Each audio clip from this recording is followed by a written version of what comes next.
ಎಷ್ಟು ನಂಬಿಕೆ ಇದೆ ಪಕ್ಷದ ಮೇಲೆ. 3 ಸ್ಥಾನ ಕೊಟ್ಟಿದೆ ಪಕ್ಷ, 2 ಪಕ್ಷ ಸ್ಥಾನ ಕೊಟ್ಟಿದ್ದೆ, 1 ನಾಯಕರ ಸ್ಥಾನ ಕೊಟ್ಟಿದ್ದಾರೆ. ಮುಂದೆ ಕೂಡ 28ಕ್ಕೆ ಅವಕಾಶ ಸಿಗುವ ಛಲ, ಅಭಿವೃದ್ಧಿ ಮಾಡಬೇಕಾಗಿರ್ತಕ್ಕಂಥ ಗಮನ, ನಾಯಕರ ಬೆಂಬಲ, ಕ್ಷೇತ್ರ ಜನತೆಯ ಆಶೀರ್ವಾದ ಮತ್ತು ಮುಂದೆ ಇದ್ದಿರ್ತಕ್ಕಂಥ ಮಾರ್ಗ. ಒಂದು ವೇಳೆ ಬಂದ್ರೆ ನನ್ನಲ್ಲಿ ಒಂದು ಆಶೆ ಇದೆ. ಏನು ಆಶೆ ಅಂತಂದ್ರ, ಇವತ್ತೇನ ಸಾಮಾನ್ಯ ಜನ ಕಷ್ಟಪಡ್ತಾ ಇದ್ದಾರಲ್ಲ, ರೈತಾಪಿ ವರ್ಗದ ಜನ ಕಷ್ಟಪಡ್ತಾ ಇದ್ದಾರಲ್ಲ, ಯಾರೇ ಅಧಿಕಾರಕ್ಕೆ ಬಂದ್ರು ಕೂಡ ಕಚೇರಿಗಳನ್ನ ಅಲಿಯೋದು ತಪ್ತಾ ಇಲ್ಲ, ಲಂಚ ಕೊಡೋದು ತಪ್ತಾ ಇಲ್ಲ. ಆದ್ರ ಜನ ಒಮ್ಮೆ ಅವಕಾಶ ಕೊಟ್ರೆ, ಹಿಂದೆ ನಾನೇನು 5 ಪೈಸಾ ತಿಂದು ಈ ಎಲ್ಲ ಕೆಲಸಗಳನ್ನ ಮಾಡಿದ್ದೀನಲ್ಲ, MLA ಆದವ್ರು ಕೂಡ ಹಿಂಗ ಇರ್ತಾರ ಅನ್ನುವಂಥ ತೋರಿಸ್ಬೇಕನ್ನುವಂಥ ಛಲ ನನ್ನಲ್ಲದ. ಒಂದು ಜಿಲ್ಲಾ ಪಂಚಾಯತಿ ಕ್ಷೇತ್ರ ಕೆಲಸ ಅಂತಂದ್ರೆ, ನಮ್ದೇನು ಸರ್ಕಾರದಿಂದ ಬಂದಂತ ಅನುದಾನವನ್ನ ನೇರವಾಗಿ ಕ್ಷೇತ್ರಕ್ಕೆ ತಲುಪಿಸುವಂತ ಕೆಲಸ. ನಾವ್ ಯಾವುದೇ ರೀತಿಯಾದಂತ ಕಮಿಷನ್ ಕೊಡು, ನೀ ಯಾವ್ದು ಮಾಡು ಇದ್ ಮಾಡು ಅಂದಾಗನೇ ಬರೋದದು. ತಮ್ಮದೇ ಆಗಿರ್ತಕ್ಕಂಥ 10,000 ಮತವನ್ನು ರಿಸರ್ವ್ ಆಗಿದ್ದಿರ್ತಕ್ಕಂಥ ಒಂದು ಪಡೆ ಇದು. ಒಂದೇ ಲೆಕ್ಕದಿಂದ ನೋಡಕ್ ಹೋದ್ರೆ ನಾ ಸ್ಪರ್ಧೆ ಮಾಡೇ ಮಾಡ್ತೀನಿ, ಹಟ್ಟಕ್ಕೆ ಬಿದ್ರೆ 10,000 ಮತವನ್ನು ಎಲ್ಲೂ ಹೋಗಿಲ್ಲ ಅನ್ನೋದು ರೂಪದಲ್ಲಿ, ಅಥವಾ ಸ್ಪರ್ಧೆಗೆ ನಿಂತರೆ ಕಾಂಗ್ರೆಸ್ಗೆ 1 ಓಟು ಸಿಗೋದಿಲ್ಲ, ನಮ್ಗೆ ಬರುವಂತ 70ರಿಂದ 1 ಲಕ್ಷ ಓಟು ನಮ್ಮ ಸೈಡ್ ಇದಾವಂತ ಮಾತನಾಡುವಂತ ನೀವು. ಇಷ್ಟು ಜನರಲ್ಲಿ ನಿಮ್ಮನ್ನ ಗುರುತಿಸುವುದಾದ್ರೆ ಭಾರತೀಯ ಜನತಾ ಪಕ್ಷ ಅಬ್ಸರ್ವರ್ ಬಂದು ಸ್ಟಡಿ ಮಾಡೋದಾದ್ರೆ ಯಾಕೆ ಗುರುತಿಸ್ಬೇಕು, ಯಾಕೆ ಕೊಡ್ಬೇಕು, ಕೊಟ್ರೆ ನಿಮ್ಮಿಂದ ಕ್ಷೇತ್ರಕ್ಕೆ ಲಾಭ ಏನು, ಪಕ್ಷಕ್ಕೆ ಬೆಂಬಲ ಏನು? 2023 ಚುನಾವಣೆ, ಆ ಸಂದರ್ಭದೊಳಗ 3,000 ಅಂತರದಿಂದ ಸೋತರು. ಆ ಸಂದರ್ಭದೊಳಗ ನಮ್ಮ ಜೊತೆ ಸುರೇಶ್ ಮರೆ ಅವರಿದ್ರು, ಇನಾಮದಾರ ಬೆಂಬಲಿಗರಿದ್ರು, JDS ನವರಿದ್ರು. ಆ ಸಂದರ್ಭದೊಳಗ ನಮ್ಮ ಶಾಸಕರು ಮಾಡಿದಂತ 2,500 ಚಿಲ್ಲರ್ ಕೋಟಿ ಕೆಲಸ ಇತ್ತು. ಆದ್ರೂ ಕೂಡ ನಾವು ಸೋತಿದ್ದೀವಿ.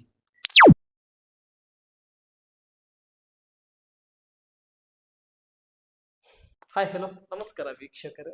ಇಂದು ಕಿತ್ತೂರು ಕರ್ನಾಟಕ ಭಾಗದಲ್ಲಿ ನ್ಯೂಸ್ 43 ಇಂಡಿಯಾ ತಂಡ ಮತ್ತೆ ಇನ್ ಸರ್ವೇದಿಂದ ಭೇಟಿ ಮಾಡಲಾಗಿದೆ. ಭೇಟಿ ಮಾಡಿರ್ತಕ್ಕಂಥ ವಿಶೇಷತೆ, ಭೇಟಿ ಮಾಡಿರ್ತಕ್ಕಂಥ ಮೂಲ ಅಜೆಂಡಾ, ಮುಂಬರ್ತಾ ಇರುವಂತಹ ವಿಧಾನಸಭೆ ಮತ್ತು ಲೋಕಸಭೆ ಚುನಾವಣಾ ಪೂರ್ವಕವಾಗಿ ನ್ಯೂಸ್ 43 ಇಂಡಿಯಾ ತಂಡ ಮತ್ತೆ ಇನ್ ಸರ್ವೇದಿಂದ ಮಾಹಿತಿ ಸಂಗ್ರಹಣೆ ಮತ್ತು ಕ್ಷೇತ್ರದಲ್ಲಿ ನಡೀತಾ ಇರುವಂತಹ ಸ್ಥಳೀಯ ಸಂಸ್ಥೆ ಚುನಾವಣೆಗೆ ಸಂಬಂಧಪಟ್ಟಿರ್ತಕ್ಕಂಥ ರಾಜಕಾರಣಗಳನ್ನು ಮತ್ತು ವಿಧಾನಸಭೆಗೆ ಸಂಬಂಧಪಟ್ಟಿರ್ತಕ್ಕಂಥ ಮೇಲ್ದರ್ಜೆಯ ರಾಜಕಾರಣಗಳನ್ನು ಮತ್ತು ಸ್ಥಳೀಯ ಕೋಆಪರೇಟಿವ್ ಸಹಕಾರಿ ರಂಗಗಳನ್ನಾಗಿರ್ಲಿ ಮತ್ತು ಜಿಲ್ಲೆಯ ಸಂಬಂಧಪಟ್ಟಿರ್ತಕ್ಕಂಥ ಜಿಲ್ಲೆಯ ಬ್ಯಾಂಕಿನ ವಿಷಯ ಸಹಕಾರಿ ರಂಗದಲ್ಲಿ ಆಗಿರಲಿ ಮತ್ತು ಹಾಲು ಒಕ್ಕೂಟದಲ್ಲಿ ನಡೆದಿರ್ತಕ್ಕಂಥ ಕೆಲವೊಂದಿಷ್ಟು ವಿಷಯಗಳಲ್ಲಿ ನ್ಯೂಸ್ 43 ಇಂಡಿಯಾ ತಂಡ ಮತ್ತೆ ಇನ್ ಸರ್ವೇದಿಂದ ಕಿತ್ತೂರು ಕರ್ನಾಟಕ ಭಾಗದಲ್ಲಿ ಭೇಟಿ ಮಾಡಲಾಗಿದೆ. ಭೇಟಿ ಮಾಡಿರ್ತಕ್ಕಂಥ ವಿಶೇಷತೆ, ಇವೆಲ್ಲ ಲೆಕ್ಕಾಚಾರದಲ್ಲಿ ಮುಂದಿನ ವಿಧಾನಸಭೆ ಚುನಾವಣೆಗೆ ಸಾಮಾನ್ಯ ಕಾರ್ಯಕರ್ತರನ್ನ ಮತ್ತು ಬಡ ಕುಟುಂಬದಿಂದ ಮತ್ತು ರೈತಾಪಿ ವರ್ಗದಿಂದ ಬಂದಂತವರಿಗೆ ಹಸರಟ್ಟವಾಲು ಈ ದೇಶದ ಆಸ್ತಿ ಅಂತ ಹೇಳುವಂತವರಿಗೆ ಈ ಬಾರಿ ವಿಧಾನಸಭೆ ಮೆಟ್ಟಿಲಿಗೆ ಅವಕಾಶ ಏರಬಹುದಾ? ಆ ಭಾಗದಲ್ಲಿ ಬೆಂಗಳೂರು ಭಾಗದಲ್ಲಿ ದರ್ಶನ್ ಅವ್ರನ್ನ ಅವಕಾಶ ಮಾಡಿಕೊಟ್ರು ರೈತ ಕುಟುಂಬದಿಂದ. ಈ ಭಾಗದಲ್ಲಿ ರೈತರ ಕುಟುಂಬದಿಂದ ಯಾರಿಗಾದ್ರೂ ಅವಕಾಶ ಸಿಗಬಹುದಾ, ಅಥವಾ ರಾಜಕಾರಣ ಮಾಡುವವ್ರನ್ನ ರೈತರಾಗಿ ಮುಂದೆಟ್ಟಿಗೆ ತರಬಹುದಾ? ಇವೆಲ್ಲ ಲೆಕ್ಕಾಚಾರದಲ್ಲಿ ನ್ಯೂಸ್ 43 ಇಂಡಿಯಾ ತಂಡ ಮತ್ತೆ ಇನ್ ಸರ್ವೇದಿಂದ ಸಾಮಾನ್ಯ ಕಾರ್ಯಕರ್ತರಿಗೆ ಏನೆಲ್ಲ ಬಲ ಸಿಗಬಹುದು, ಸಾಮಾನ್ಯ ಕಾರ್ಯಕರ್ತರಿಗೆ ಯಾವ ರೀತಿ ಛಲ ಸಿಗಬಹುದು, ಮುಂದಿನ ನುಡಿ ಏನಾಗಬಹುದು, ಮುಂದಿನ ಕಾಯ ಏನಾಗಬಹುದು, ಮುಂದಿನ ದಣಿವುಗಳನ್ನು ಏನಾಗಬಹುದು, ಇವೆಲ್ಲ ವಿಷಯದಲ್ಲಿ ಇಂದು ಭೇಟಿ ಕೊಟ್ಟಿರ್ತಕ್ಕಂಥ ಕ್ಷೇತ್ರ ಕಿತ್ತೂರು ಕರ್ನಾಟಕ ಭಾಗದ ಚೆನ್ನಮ್ಮನ ಕಿತ್ತೂರು ಬೆಳಗಾವಿ ಕ್ಷೇತ್ರದ ಮತ್ತು ಬೆಳಗಾವಿ ಜಿಲ್ಲೆಯ ಕಿತ್ತೂರು ತಾಲೂಕಿನ ಚೆನ್ನಮ್ಮನ ಕಿತ್ತೂರು ನಾಡಿನ ಕಿತ್ತೂರು ವಿಧಾನಸಭಾ ಕ್ಷೇತ್ರದ ಸಾಮಾನ್ಯ ಕುಟುಂಬದಿಂದ ಬಂದಿರತಕ್ಕಂಥ ವ್ಯಕ್ತಿ. ಕುಟುಂಬದಿಂದ 100 ಜನ ಇರಬಹುದು. ಕ್ಷೇತ್ರದ ಸೇವೆಯಲ್ಲಿ ನಾನೊಬ್ಬ ಅನ್ಕೊಂಡು ಬಂದಿರತಕ್ಕಂಥ ಮತ್ತು ವೃತ್ತಿಪರದಿಂದ ಕೈಲಾಸದ ಭಗವಂತನಕ್ಕೆ ನಾವು ನೋಡಿಲ್ಲ, ಕಲಿಯುಗದ ಭಗವಂತನಾಗಿರ್ತಕ್ಕಂಥ ಡಾಕ್ಟರ್ ಅಂತ ಕರೆಯತಂತ ಮಾನ್ಯ ಶ್ರೀ ಬಸವರಾಜ್ ಪರ್ವಣ್ಣವರವರು ನಮ್ಮ ಜೊತೆ ಇದ್ದಾರೆ. ಅವರ ಗ್ರಾಮ ಔರಾದಿ ಗ್ರಾಮಕ್ಕೆ ನಾವು ಭೇಟಿ ಕೊಟ್ಟಿದ್ದೀವಿ. ಬನ್ನಿ ವೀಕ್ಷಕರೇ, ಮುಂದಿನ ಕಿತ್ತೂರು ವಿಧಾನಸಭಾ ಕ್ಷೇತ್ರದ ಪ್ರಬಲವಾಗಿ ಇವರ ಹೆಸರು ಕೇಳಿ ಬರ್ತಾ ಇದೆ. ತಾಲೂಕು ಪಂಚಾಯತಿ, ಜಿಲ್ಲಾ ಪಂಚಾಯತಿ, KMF ನ ನಿರ್ದೇಶಕರಾಗಿ DCC ವರೆಗೆ ತಲುಪಿರ್ತಕ್ಕಂಥವ್ರು ವಿಧಾನಸಭೆಯ ಮೆಟ್ಟಿಲ ಹತ್ತಬಹುದಾ, ಈ ಬಾರಿ ಅವಕಾಶ ಸಿಗಬಹುದಾ? ಇವೆಲ್ಲ ಲೆಕ್ಕಾಚಾರದಲ್ಲಿ ನಮ್ಮ ಜೊತೆ ಡಾಕ್ಟರ್ ಪರ್ವಣ್ಣ ಅವರಿದ್ದಾರೆ. ಅವ್ರ ಜೊತೆ ಮಾತನಾಡೋಣ. ಈ ಸಂದರ್ಶನ ಜೊತೆಯನ್ನು ಪ್ರಾರಂಭ ಮಾಡಿಕೊಳ್ಳೋಣ. ನಮಸ್ಕಾರ ಡಾಕ್ಟರ್. ನಮಸ್ಕಾರ ಸರ್. ಚೆನ್ನಾಗಿದ್ದೀರಾ ಸರ್? ಚೆನ್ನಾಗಿದ್ದೀನಿ, ತಾವು ಚೆನ್ನಾಗಿದ್ದೀರಾ? ಎಲ್ಲ ಹಿರಿಯರ ಆಶೀರ್ವಾದ ಮತ್ತು ಗ್ರಾಮ ದೇವತೆಯ ಆಶೀರ್ವಾದ ಸರ್. ನನ್ನ ಜೊತೆ ನನ್ನ ಮೊದಲನೇ ಪ್ರಶ್ನೆ ಬಂದುಬಿಟ್ಟು, ನಾನು ನಿಮ್ಮನ್ನ ರೈತರಂತೇಳಿ ಕರಿಬೇಕಾ, ಅಥವಾ ಕಲಿಯುಗದ ಭಗವಂತನಂತೇಳಿ ಕರಿಬೇಕಾ, ಅಥವಾ ಕ್ಷೇತ್ರದ ಸಾದಾ ಸೀದಾ ಸಾಮಾನ್ಯ ಕಾರ್ಯಕರ್ತ ಅಂತ ಕರಿಬೇಕಾ, ಅಥವಾ ತಾಲೂಕು ಪಂಚಾಯತಿಯಿಂದ ಪ್ರಾರಂಭ ಮಾಡಿರ್ತಕ್ಕಂಥ ರಾಜಕಾರಣದ ವ್ಯಕ್ತಿ ಅಂತ ಕರಿಬೇಕಾ ಸರ್? ಏನಿಲ್ಲ ಸರ್, ಸಾಮಾನ್ಯ ವ್ಯಕ್ತಿ ಅಂತ ಕರೆದ್ರೆ ಸಾಕು. ಹೇಗೆ, ಯಾಕೆ ಇಷ್ಟೆಲ್ಲ ನಿಮಗೆ ನೇಮ್ ಪ್ಲೇಟ್ ಇದಾವೆ? ಅಲ್ಲ, ಇಷ್ಟೆಲ್ಲ ನೇಮ್ ಪ್ಲೇಟ್ ಬರಬೇಕಾದ್ರೆ ಅದು ದೇವರ ಆಶೀರ್ವಾದ, ದೈವದ ಆಶೀರ್ವಾದ. ಇದರಲ್ಲಿ ನಮ್ಮದು ಬರೀ ಅಳಿಲು ಸೇವೆ. ಅಳಿಲು ಸೇವೆ ಅಂದ್ರೆ ನಾನು ಒಬ್ಬ ಸಾಮಾನ್ಯ ಕಾರ್ಯಕರ್ತ, ಸಾಮಾನ್ಯ ಪ್ರಜೆ ಅಂತ ನಾನು ಭಾವಿಸ್ತೀನಿ. ನೀವು ನನಗೆ ಯಾವುದೇ ಡೆಸಿಗ್ನೇಷನ್ ಇದ್ರೂ ಕೂಡ ಸಾಮಾನ್ಯ ಪ್ರಜೆ ಅಂತ ಕರೆದ್ರೆ ಸಾಕು. Thank you. ಹಾಗಾದ್ರೆ ಸ್ಥಳ ರೈತ ಕುಟುಂಬದಿಂದ ಬಂದಿರತಕ್ಕಂಥ ವ್ಯಕ್ತಿ. ಈ ಡಾಕ್ಟರ್ ಏನ್ ಪದವಿ ಸಿಕ್ಕಿದೆ, ಏನು ತಾವು ಪ್ರಾಕ್ಟೀಸ್ ನಿಂದ ನಿಮಗೆ ಈಗಾದ್ರೂ ತಾವು ಡಾಕ್ಟರ್ಗೆ ಮುಂದುವರಿತಾ ಇದ್ದಾರಾ, ಅಥವಾ ಯಾವ್ದಾದ್ರು ಒಂದು ಸಂಸ್ಥೆ ಸಮಾರಂಭದಲ್ಲಿ ಮತ್ತು ಯಾವುದೋ ಒಂದು ಇದರಲ್ಲಿ ನಿಮಗೆ ಪದವೀಧರ ಕ್ಷೇತ್ರದಲ್ಲಿ ನಿಮಗೆ ಸಿಕ್ಕಿರತಕ್ಕಂಥ ಪದವಿ ಇಲ್ಲ ಸರ್? ಇಲ್ಲ ಸರ್, ನಾನು ಓದಿ ಪದವಿ ಪಡೆದು ಡಾಕ್ಟರ್ ಆದವನು. ನಂದು ಆ್ಯಕ್ಚುಲಿ BAMS. ಆಲ್ರೆಡಿ ನಾನು 2000ನೇ ಇಸ್ವಿಯಿಂದ ಪ್ರಾಕ್ಟೀಸ್ ಮಾಡ್ತಾ ಇದ್ದೆ. 2018ವರೆಗೂ ಪ್ರಾಕ್ಟೀಸ್ ಮಾಡಿದೆ. ಅದರ ಜೊತೆಗೆ 2018ಕ್ಕೆ ವಿಧಾನಸಭಾ ಚುನಾವಣೆ ಬಂದಂಥ ಸಂದರ್ಭದೊಳಗೆ ನನ್ನ ತಮ್ಮ BHMS ಮುಗಿಸೋದು ಮನೆಗೆ ಬಂದರು. ಅವನು ಬಂದು ಪ್ರಾಕ್ಟೀಸ್ ಮಾಡ್ತಾ ಕೂತಾಗ ನಾನು ನಿರಂತರವಾಗಿ ನಮ್ಮ ಒಬ್ಬ ನಾಯಕರ ಜೊತೆಯಾಗಿ ಪ್ರಾಕ್ಟೀಸನ್ನು ಅವತ್ತಿನಿಂದ ಸ್ವಲ್ಪ ಕಡಿಮೆ ಮಾಡಿ ಇವತ್ತು ರಾಜಕಾರಣ, ಇವತ್ತರ ಜೊತೆಗೆ ಅಗ್ರಿಕಲ್ಚರ್ ಜೊತೆಗೆ ಇವತ್ತು ನಾನು ತೊಡ್ಕೊಂಡಿದ್ದೀನಿ. ಆ ಪ್ರಾಕ್ಟೀಸನ್ನು ನಮ್ಮ ತಮ್ಮ ಮುಂದುವರಿಸಿದ್ದಾನೆ. ಸರಿ ಸರ್, ರಾಜಕಾರಣ ವಿಷಯಕ್ಕಿಂತ ಪೂರ್ವಕವಾಗಿ ತಾವು ತಮ್ಮ ದೊಡ್ಡದಾಗಿರ್ತಕ್ಕಂಥ ಕುಟುಂಬ, ಹೌದು, ಅಲ್ಲಿ ಧಾರವಾಡ ಜಿಲ್ಲೆಯಲ್ಲಿ ಲೋಕರು ಕುಟುಂಬ ಅಂತ ಕರೀತಾರೆ, ಇಲ್ಲಿ ಬೆಳಗಾವಿ ಜಿಲ್ಲೆಯಲ್ಲಿ ಔರಾದಿ ಕುಟುಂಬ ಅಂತ ಕರೀತಾರೆ. ಹೌದು. ಆ ಕುಟುಂಬ ಬಿಟ್ರೆ ನೆಕ್ಸ್ಟ್ ನಿಮ್ದೇ ಕುಟುಂಬ. 96 ಇಂದ 100 ಜನರಿಗೆ ಕ್ರಾಸ್ ಆಗಿರ್ತಕ್ಕಂಥ ನಿಮ್ಮ ಕುಟುಂಬ, ಅಲ್ಲಿ 200 ಜನರಿಗೆ ಕ್ರಾಸ್ ಆಗಿರ್ತಕ್ಕಂಥ, 150 ಜನರಿಗೆ ಕ್ರಾಸ್ ಆಗಿರ್ತಕ್ಕಂಥ ಕುಟುಂಬ. ಆದ್ರೆ ಆ ಕುಟುಂಬದಲ್ಲಿ ತಮ್ಮ ಕಸಬುಗೋಸ್ಕರ ಬೇರೆ ಬೇರೆ ಕಡೆ ಡಿವೈಡೇಷನ್ ಹಾಕೊಂತ ಹೋಗಿದ್ದಾರೆ. ಇಲ್ಲಿ ಕಸಬು ಎಲ್ಲೋ ಇದ್ರೂ ಕೂಡ ಕುಟುಂಬ ಒಂದೇ ಕಡೆ ಇರೋದ್ರಿಂದ ಔರಾದಿ ಇದಿರತಕ್ಕಂಥ ಕ್ಷೇತ್ರದಲ್ಲಿ ಹೇಗೆ ಸರ್ ನಿಮ್ಮ ಕುಟುಂಬದ ಒಂದು ನಡವಳಿಕೆ, ಕುಟುಂಬದ ಗಾಂಭೀರ್ಯತನ, ಕುಟುಂಬದ ಒಂದು ಲೀಡರ್ ಆಫ್ ಮ್ಯಾನೇಜ್ಮೆಂಟ್ ಪವರ್ ಹೇಗೆ ನಡೆಸ್ಕೊಂಡ್ ಬರ್ತಾ ಇದ್ದೀರಿ ಇಂಥ ಜನರೇಷನ್ದಲ್ಲಿ ಕೂಡ? ಮದುವೆ ಆಗಿದ್ದು ಮೊದಲನೇ ದಿವಸಕ್ಕೆ ಮಧುಮತಿ ಆ ತವರವನ್ನಿ ಬಿಟ್ಟು ತಂದೆ ತಾಯಿ ಮತ್ತು ಅತ್ತೆ ಮಾವನ ಮನೆಗೆ ಬರ್ಬೇಕಾದ್ರೆ, ಬೇಡ ಆ ಮನೆಗೆ ನಾವು ತಗೊಂಡ್ ನಡೀತಾನೆ, ಬೇರೆ ಮನೆ ಐತೆ ಅಂತ ಹೇಳಿದಂತ ಜಗತ್ತನ್ನು ಕೂಡ ನೋಡಿದ್ದೇನೆ. ಅಂತದ್ರಲ್ಲಿ ಈ ಕುಟುಂಬ ಹೆಂಗ್ ನಡೀತಾ ಇದೆ ಸರ್? ಏನಿಲ್ಲ, ಇವತ್ತು ನಾನು ಮೊದಲ ಬಾರಿಗೆ, ಸಾಕಷ್ಟು ಜನ ಬೇರೆ ಬೇರೆ ರೀತಿಯಲ್ಲಿ ಸಂದರ್ಶನವನ್ನ ಮಾಡಿದ್ದಾರೆ, ಆದ್ರೆ ವೈಯಕ್ತಿಕವಾಗಿ ಇವತ್ತು ತಾವೇನು ಮುಂದಿನ ಚುನಾವಣೆಗೋಸ್ಕರ ಒಂದು ಸಂದರ್ಶನ ಅಂದದ್ದು ಇದು ನನ್ನ ಫಸ್ಟ್ ಟೈಮು. ಆದ್ರೆ ನೀವು ಕೇಳಿದ ಮಾತಿಗೆ ನಾನು ಹೇಳ್ಬೇಕು, ಇವತ್ತು ನಾನು ಯಾಕೆ ಇವತ್ತು ಈ ದೇವಸ್ಥಾನದಲ್ಲಿ ಸಂದರ್ಶನ ಕೊಡ್ತಾ ಇದ್ದೀನಿ ಅಂದ್ರೆ, ಈ ದೇವಿಯ ಆಶೀರ್ವಾದದಿಂದ ಇವತ್ತು ನಮ್ಮ ಕುಟುಂಬ ಇಲ್ಲಿ ತನ ನಡೀಲಿಕ್ಕೆ ಸಾಧ್ಯ ಇದೆ. ಯಾಕಂತಂದ್ರ ಇವತ್ತು ಔರಾದಿ ಗ್ರಾಮ ದೇವತೆ ಅಂದ್ರ ಪರ್ವಣ್ಣವರ ಮನೆಯ ಹೆಣ್ಣು ಮಗಳು. ಈ ದೇವಿಯ ಆಶೀರ್ವಾದದಿಂದ ನಮ್ಮ ಮಣಿತನ, ನಮ್ಮ ಹಿರಿಯರು, ಇಲ್ಲಿ ತನ ನಮ್ಮ ಅಣ್ಣ ತಮ್ಮಂದಿರು ಎಲ್ಲ ಕೂಡಿ ಒಗ್ಗಟ್ಟಾಗಿ ನಾವು ಬರ್ತಾ ಇದ್ದೀವಿ. ಅದಕ್ಕೆ ಮೂಲ ಕಾರಣ ಈ ದೇವಿಯ ಆಶೀರ್ವಾದ. ಅದರ ಜೊತೆಗೆ ನಮ್ಮ ಸಂಬಂಧಿಕರಿರ್ಬೋದು, ಗ್ರಾಮದ ಜನರ ಸಹಕಾರ, ಎಲ್ಲರ ಸಹಕಾರದಿಂದ ಇವತ್ತು ನಾವು ಒಗ್ಗೂಡಿ ಹೋಗ್ತಾ ಇದ್ದೀವಿ. ಹಾಗಾದ್ರೆ ಇದಕ್ಕೆ ಮ್ಯಾನೇಜ್ಮೆಂಟ್ ಪವರ್ ಅನ್ನೋದಕ್ಕಿಂತ ಗ್ರಾಮ ದೇವತೆ ಆಶೀರ್ವಾದ, ಶಕ್ತಿ. ಕ್ಷೇತ್ರದ ರಣರಂಗಕ್ಕೆ ಬರ್ತಾ ಇದ್ದೀವಿ. ಯಾವಾಗ ಪ್ರವೇಶ ಮಾಡಿದ್ರಿ? ಗ್ರಾಮ ಪಂಚಾಯತಿ ಮೆಟ್ಟಿಲು ಹತ್ತಿಲ್ಲ, ಬೇರೆದವ್ರನ್ನ ಆಯ್ಕೆ ಮಾಡಿಸ್ಕೊಂಬರೋದ್ರಲ್ಲಿ ಪಾತ್ರ ವಹಿಸಿದ್ರಿ. ವಿಧಾನಸಭೆ ಚುನಾವಣೆಯನ್ನು ಕೂಡ ಕಾಣಲಿಲ್ಲ, ನೇರವಾಗಿ ತಾಲೂಕು ಪಂಚಾಯತಿಗೆ ನಿಮಗೆ ಮಣೆ ಹಾಕಿದ್ರು. ತಾಲೂಕು ಪಂಚಾಯತಿ ಅಧ್ಯಕ್ಷರು ಕೂಡ ಆದ್ರಿ. ಜಿಲ್ಲಾ ಪಂಚಾಯತಿಯಲ್ಲಿ ನಿಮ್ಮ ಧರ್ಮ ಪತ್ನಿಯರು ಕೂಡ ಸ್ಪರ್ಧೆ ಮಾಡಿದ್ರು, ಅಲ್ಲಿ ಕೂಡ ಸದಸ್ಯರಾದ್ರಿ. ಮತ್ತು ನೇರವಾಗಿ KMF ನ ನಿರ್ದೇಶಕರು ಕೂಡ 3 ಬಾರಿ ಸತತವಾಗಿ ತಾವು ಆಯ್ಕೆಯಾದ್ರಿ. ಮತ್ತು DCC ಕಡೆ, ರಣರಂಗ ಕಡೆ ಹೋದ್ರಿ, PKPS ಕಡೆ ಹೋದ್ರಿ, ಸ್ಥಳೀಯ ಸಹಕಾರಿ ರಂಗದಲ್ಲಿ ಗುರುತಿಸ್ಕೊಂಡ್ರಿ. ಹೇಗೆ ಸರ್ ರಾಜಕಾರಣ ಅಂತ ಯಾಕೆ ಗುರುತಿಸ್ಕೊಂಡ್ರಿ? ನಿಮ್ಮ ಕುಟುಂಬ, ನೀವು ನಿಮ್ಮ ಗ್ರಾಮ ದೇವತೆಯಲ್ಲಿ ತೊಡಗಿಸ್ಕೊಂಡು ಬಂದಿರತಕ್ಕಂಥ ವ್ಯಕ್ತಿ, ಮತ್ತು ರಾಜಕಾರಣ ರಂಗಕ್ಕೆ ಬರ್ಬೇಕಾದ್ರೆ ಆ ಒಂದು ಕಾರಣ ಏನು? ರಾಜಕಾರಣಕ್ಕೆ ಬರ್ಲಿಕ್ಕೆ ಒಂದು ಕಾರಣ ಏನಂದ್ರೆ ಸರ್, ನಾನು 2000ನೇ ಇಸ್ವಿಯಲ್ಲಿ ನನ್ನ ವೈದ್ಯಕೀಯ ವೃತ್ತಿಯನ್ನ ಮುಗಿಸಿಕೊಂಡು ಗ್ರಾಮಕ್ಕೆ ಬಂದ ನಂತರ ಗ್ರಾಮದಲ್ಲಿ ನಾನು ನನ್ನ ವೈದ್ಯಕೀಯ ವೃತ್ತಿ ನನ್ನ ಮನೆತನವನ್ನು ನೋಡಿಕೊಂಡು ನಾನು ನನ್ನ ಪಾಡಿಗೆ ನಾನಿದ್ದೆ. ಆ ಸಂದರ್ಭದೊಳಗೆ ಔರಾದಿ ಗ್ರಾಮದೊಳಗೆ ಪ್ರತಿಯೊಂದು ಕೂಡ ಇವತ್ತು PKPS ಇರ್ಬೋದು, ಗ್ರಾಮ ಪಂಚಾಯತಿ ಇರ್ಬೋದು, SDMC ಇರ್ಬೋದು, ಹಲವಾರು ಸಂಘ ಸಂಸ್ಥೆಗಳೆಲ್ಲ ಕಾಂಗ್ರೆಸ್ ಮಯವಾಗಿದ್ದು. ನಾನು ಪ್ರಾಕ್ಟೀಸ್ ಮಾಡುವಂಥ ಸಂದರ್ಭದೊಳಗೆ ಊರಿನಲ್ಲಿ ವಾತಾವರಣ ಸ್ವಲ್ಪ ಏನೋ ವ್ಯತ್ಯಾಸಗಳು ಕಂಡು ಬಂದಾಗ ಊರಿನ ಜನ ಎಲ್ಲ ಸೇರ್ಕೊಂಡು ಬಂದು, ಇಲ್ಲ ನೀವು ಬರಬೇಕು, ನೀವು ಬಂದು ನಮ್ಮ ಬೆನ್ನೆಲುಬಾಗಿ ನಿಲ್ಲಬೇಕು. ಮೊದಲು ಏನು ಹೇಳಿದ್ರು, ಇಲ್ಲ ನೀವೇ ಬರಬೇಕು, ಪಂಚಾಯತಿ ಪ್ರವೇಶ ಮಾಡ್ಬೇಕಂತ ಹೇಳಿದರು. ಆ ಸಂದರ್ಭದೊಳಗೆ ನನಗೆ ರಾಜಕಾರಣ ಇಷ್ಟ ಇರಲಿಲ್ಲ, ನಾನು ರಾಜಕಾರಣನೂ ಮಾಡೋದಿಲ್ಲ. ಆದರೆ ನಿಮಗೆ ಏನು ನನ್ನಿಂದ ಸೇವಾ ಬೇಕು, ಆ ಸೇವೆಯನ್ನು ನಾನು ಮಾಡ್ಲಿಕ್ಕೆ ಸಿದ್ಧಿದ್ದೀನಿ ಅನ್ನುವಂಥ ಮಾತನ್ನು ಹೇಳಿದಾಗ ಊರು ಜನ ಎಲ್ಲ ಬಂದು ಕೂಡಿ, ಇಲ್ಲ ನೀನು ನಮ್ಮ ಬೆನ್ನೆಲುಬಾಗಿ ನಿಲ್ಲು, ನಾವು ಮಾಡ್ತೀವಿ ಅಂದರು.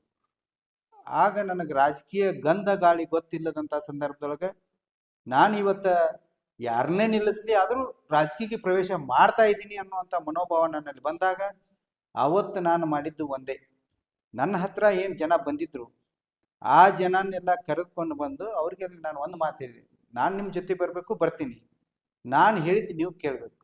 ಆಯ್ತು ಕೇಳ್ತೀವಿ ಅಂದರು. ಕೇಳ್ತೀವಿ ಅಂದಾಗ ಅವತ್ತೇ ಬಂದಂಥ ಜನನೆಲ್ಲ ಕರೆದುಕೊಂಡು ಬಂದು ಇದೇ ಗ್ರಾಮ ದೇವಿ ಗುಡಿಯೊಳಗೆ ದೇವಿಯ ಮುಂದೆ ಪ್ರಮಾಣ ಮಾಡಿ, ನಾನು ಏನು ಹೇಳ್ತೀನಿ ಅದನ್ನು ನೀವು ಕೇಳಬೇಕು, ಒಳ್ಳೇದಿದ್ರೆ ಕೇಳ್ರಿ, ಕೆಟ್ಟದಿದ್ರೆ ಬಿಡಿ ಅಂದಾಗ ಎಲ್ಲರೂ ಕೂಡಿ ಒಗ್ಗೂಡಿ ನಮ್ಮ ಜೊತೆ ಬೆನ್ನತ್ತಿದಾಗ ನನ್ನಲ್ಲಿ ಏನು ವಿಚಾರ ಬರ್ತಾವಲ್ಲ ಆ ವಿಚಾರಧಾರೆಗಳನ್ನ ಆ ಜನರ ಜೊತೆಗೆ ಹಂಚ್ಕೊಂಡಾಗ ಅವತ್ತು ರಾಜಕೀಯ ಪ್ರಾರಂಭವಾದಾಗ ನಾನು ಒಂದಷ್ಟು ಜನಗಳನ್ನ ಆಯ್ಕೆ ಮಾಡಿ ಗ್ರಾಮ ಪಂಚಾಯತಿಗೆ ನಿಲ್ಲಿಸಿದೆ.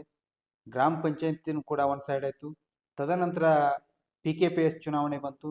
ಆ ಚುನಾವಣೆಗಳು ಕೂಡ ವಿಜಯಶಾಲಿ ಆದೀವಿ. ಆದ ನಂತರ SDMC ಬಂತು, ಅದರಲ್ಲೇ ಇದ್ದೀವಿ. ಆ ಒಂದು ಸಂದರ್ಭದೊಳಗೆ ಕಾಂಗ್ರೆಸ್ ಅನ್ನುವಂಥದ್ದು ಏನಿತ್ತಲ್ಲ ಅದನ್ನು ಪೂರ ಹೊಡೆದಾಕಿ ಭಾರತೀಯ ಜನತಾ ಪಕ್ಷವನ್ನು ನಾವು ಮಾಡಿದ್ದೀವಿ. ಯಾಕಂದ್ರೆ ನನ್ನ ಮನೋಭಾವನೆ, ನಾನು ಯಾವಾಗ ನನಗೆ ಬುದ್ಧಿ ಬಂದಿದೆ ಅಲ್ಲ ಆ ಬಂದಂಥ ಸಂದರ್ಭದಿಂದ ಕೂಡ ನಾನು ಭಾರತೀಯ ಜನತಾ ಪಕ್ಷದ ಒಬ್ಬ ಅಭಿಮಾನಿ. ಯಾಕಂತಂದ್ರೆ ಆವತ್ತಿನ ದಿನಮಾನದೊಳಗೆ ಏನು ಅಟಲ್ಜಿ ಅವರು ಇದ್ರಲ್ಲ, ಅವರು ಬಂದಂಥ ಹಾದಿಯನ್ನು ನಾವು ನೋಡಿಕೊಂಡು ಅವತ್ತು ಅವರ ಅಭಿಮಾನಿಯಾಗಿ ನಾನು ಭಾರತೀಯ ಜನತಾ ಪಕ್ಷದ ಒಬ್ಬ ನಿಷ್ಠಾವಂತ ಕಾರ್ಯಕರ್ತನ ಆಗಬೇಕನ್ನುವಂಥ ಮನೋಭಾವನೆ ಇಟ್ಕೊಂಡು ನಮ್ಮ ಗ್ರಾಮದೊಳಗೆ ಎಲ್ಲ ಸಂಘ ಸಂಸ್ಥೆಗಳನ್ನ, ಗ್ರಾಮ ಪಂಚಾಯತಿ ಇರ್ಬೋದು, ಮುಂದೆ ಬರುವಂಥ ತಾಲೂಕ್ ಪಂಚಾಯತಿ ಚುನಾವಣೆ ಇರ್ಬೋದು, ಎಲ್ಲವನ್ನೂ ಕೂಡ ನಾವು ಅವತ್ತ ಭಾರತೀಯ ಜನತಾ ಪಕ್ಷವನ್ನಾಗಿ ಮಾಡುವಲ್ಲಿ ಒಂದು ಅಳಿಲು ಸೇವೆಯನ್ನು ನಾನು ಮಾಡಿದ್ದೀನಿ ಅನ್ನುವಂಥ ಮನಸ್ತೃಪ್ತಿ ಕೂಡ ನನಗಿದೆ. ಹಾಗಾದ್ರೆ ನೀವು ಹೇಳ್ತಾ ಇರೋ ಪ್ರಕಾರ ನೋಡಿದ್ರೆ ಕಾಂಗ್ರೆಸ್ ಮುಕ್ತನಾಗಿ ಮಾಡುವುದೇ ಒಂದು ಉದ್ದೇಶ ಇತ್ತು, ಗುರಿ ಇತ್ತು, ಆ ಪ್ರಕಾರದಿಂದ ತಾವು ನಡೆಸ್ಕೊಂಡು ಬಂದ್ರಿ 100%. ಹಾಗಾದ್ರೆ ತಮ್ಗೆ ಯಾಕೆ ಮನ ಬಿತ್ತು ತಾಲೂಕ್ ಪಂಚಾಯತಿಗೆ? ನಿಮ್ಮನ್ನ ಯಾಕೆ ಹಾಕಿದ್ರು ತಾಲೂಕ್ ಪಂಚಾಯತಿಗೆ? ನಿಮ್ಮ ಧರ್ಮಪತ್ನಿಯವ್ರನ್ನ ಯಾಕೆ ಹಾಕಿದ್ರು ಜಿಲ್ಲಾ ಪಂಚಾಯತಿ? ಸರ್, ನಾನು ತಾಲೂಕ್ ಪಂಚಾಯತಿಗೆ ನಿಲ್ಲಬೇಕಂತನೂ ನನ್ನ ತಲೆಯಲ್ಲಿ ಇರಲಿಲ್ಲ.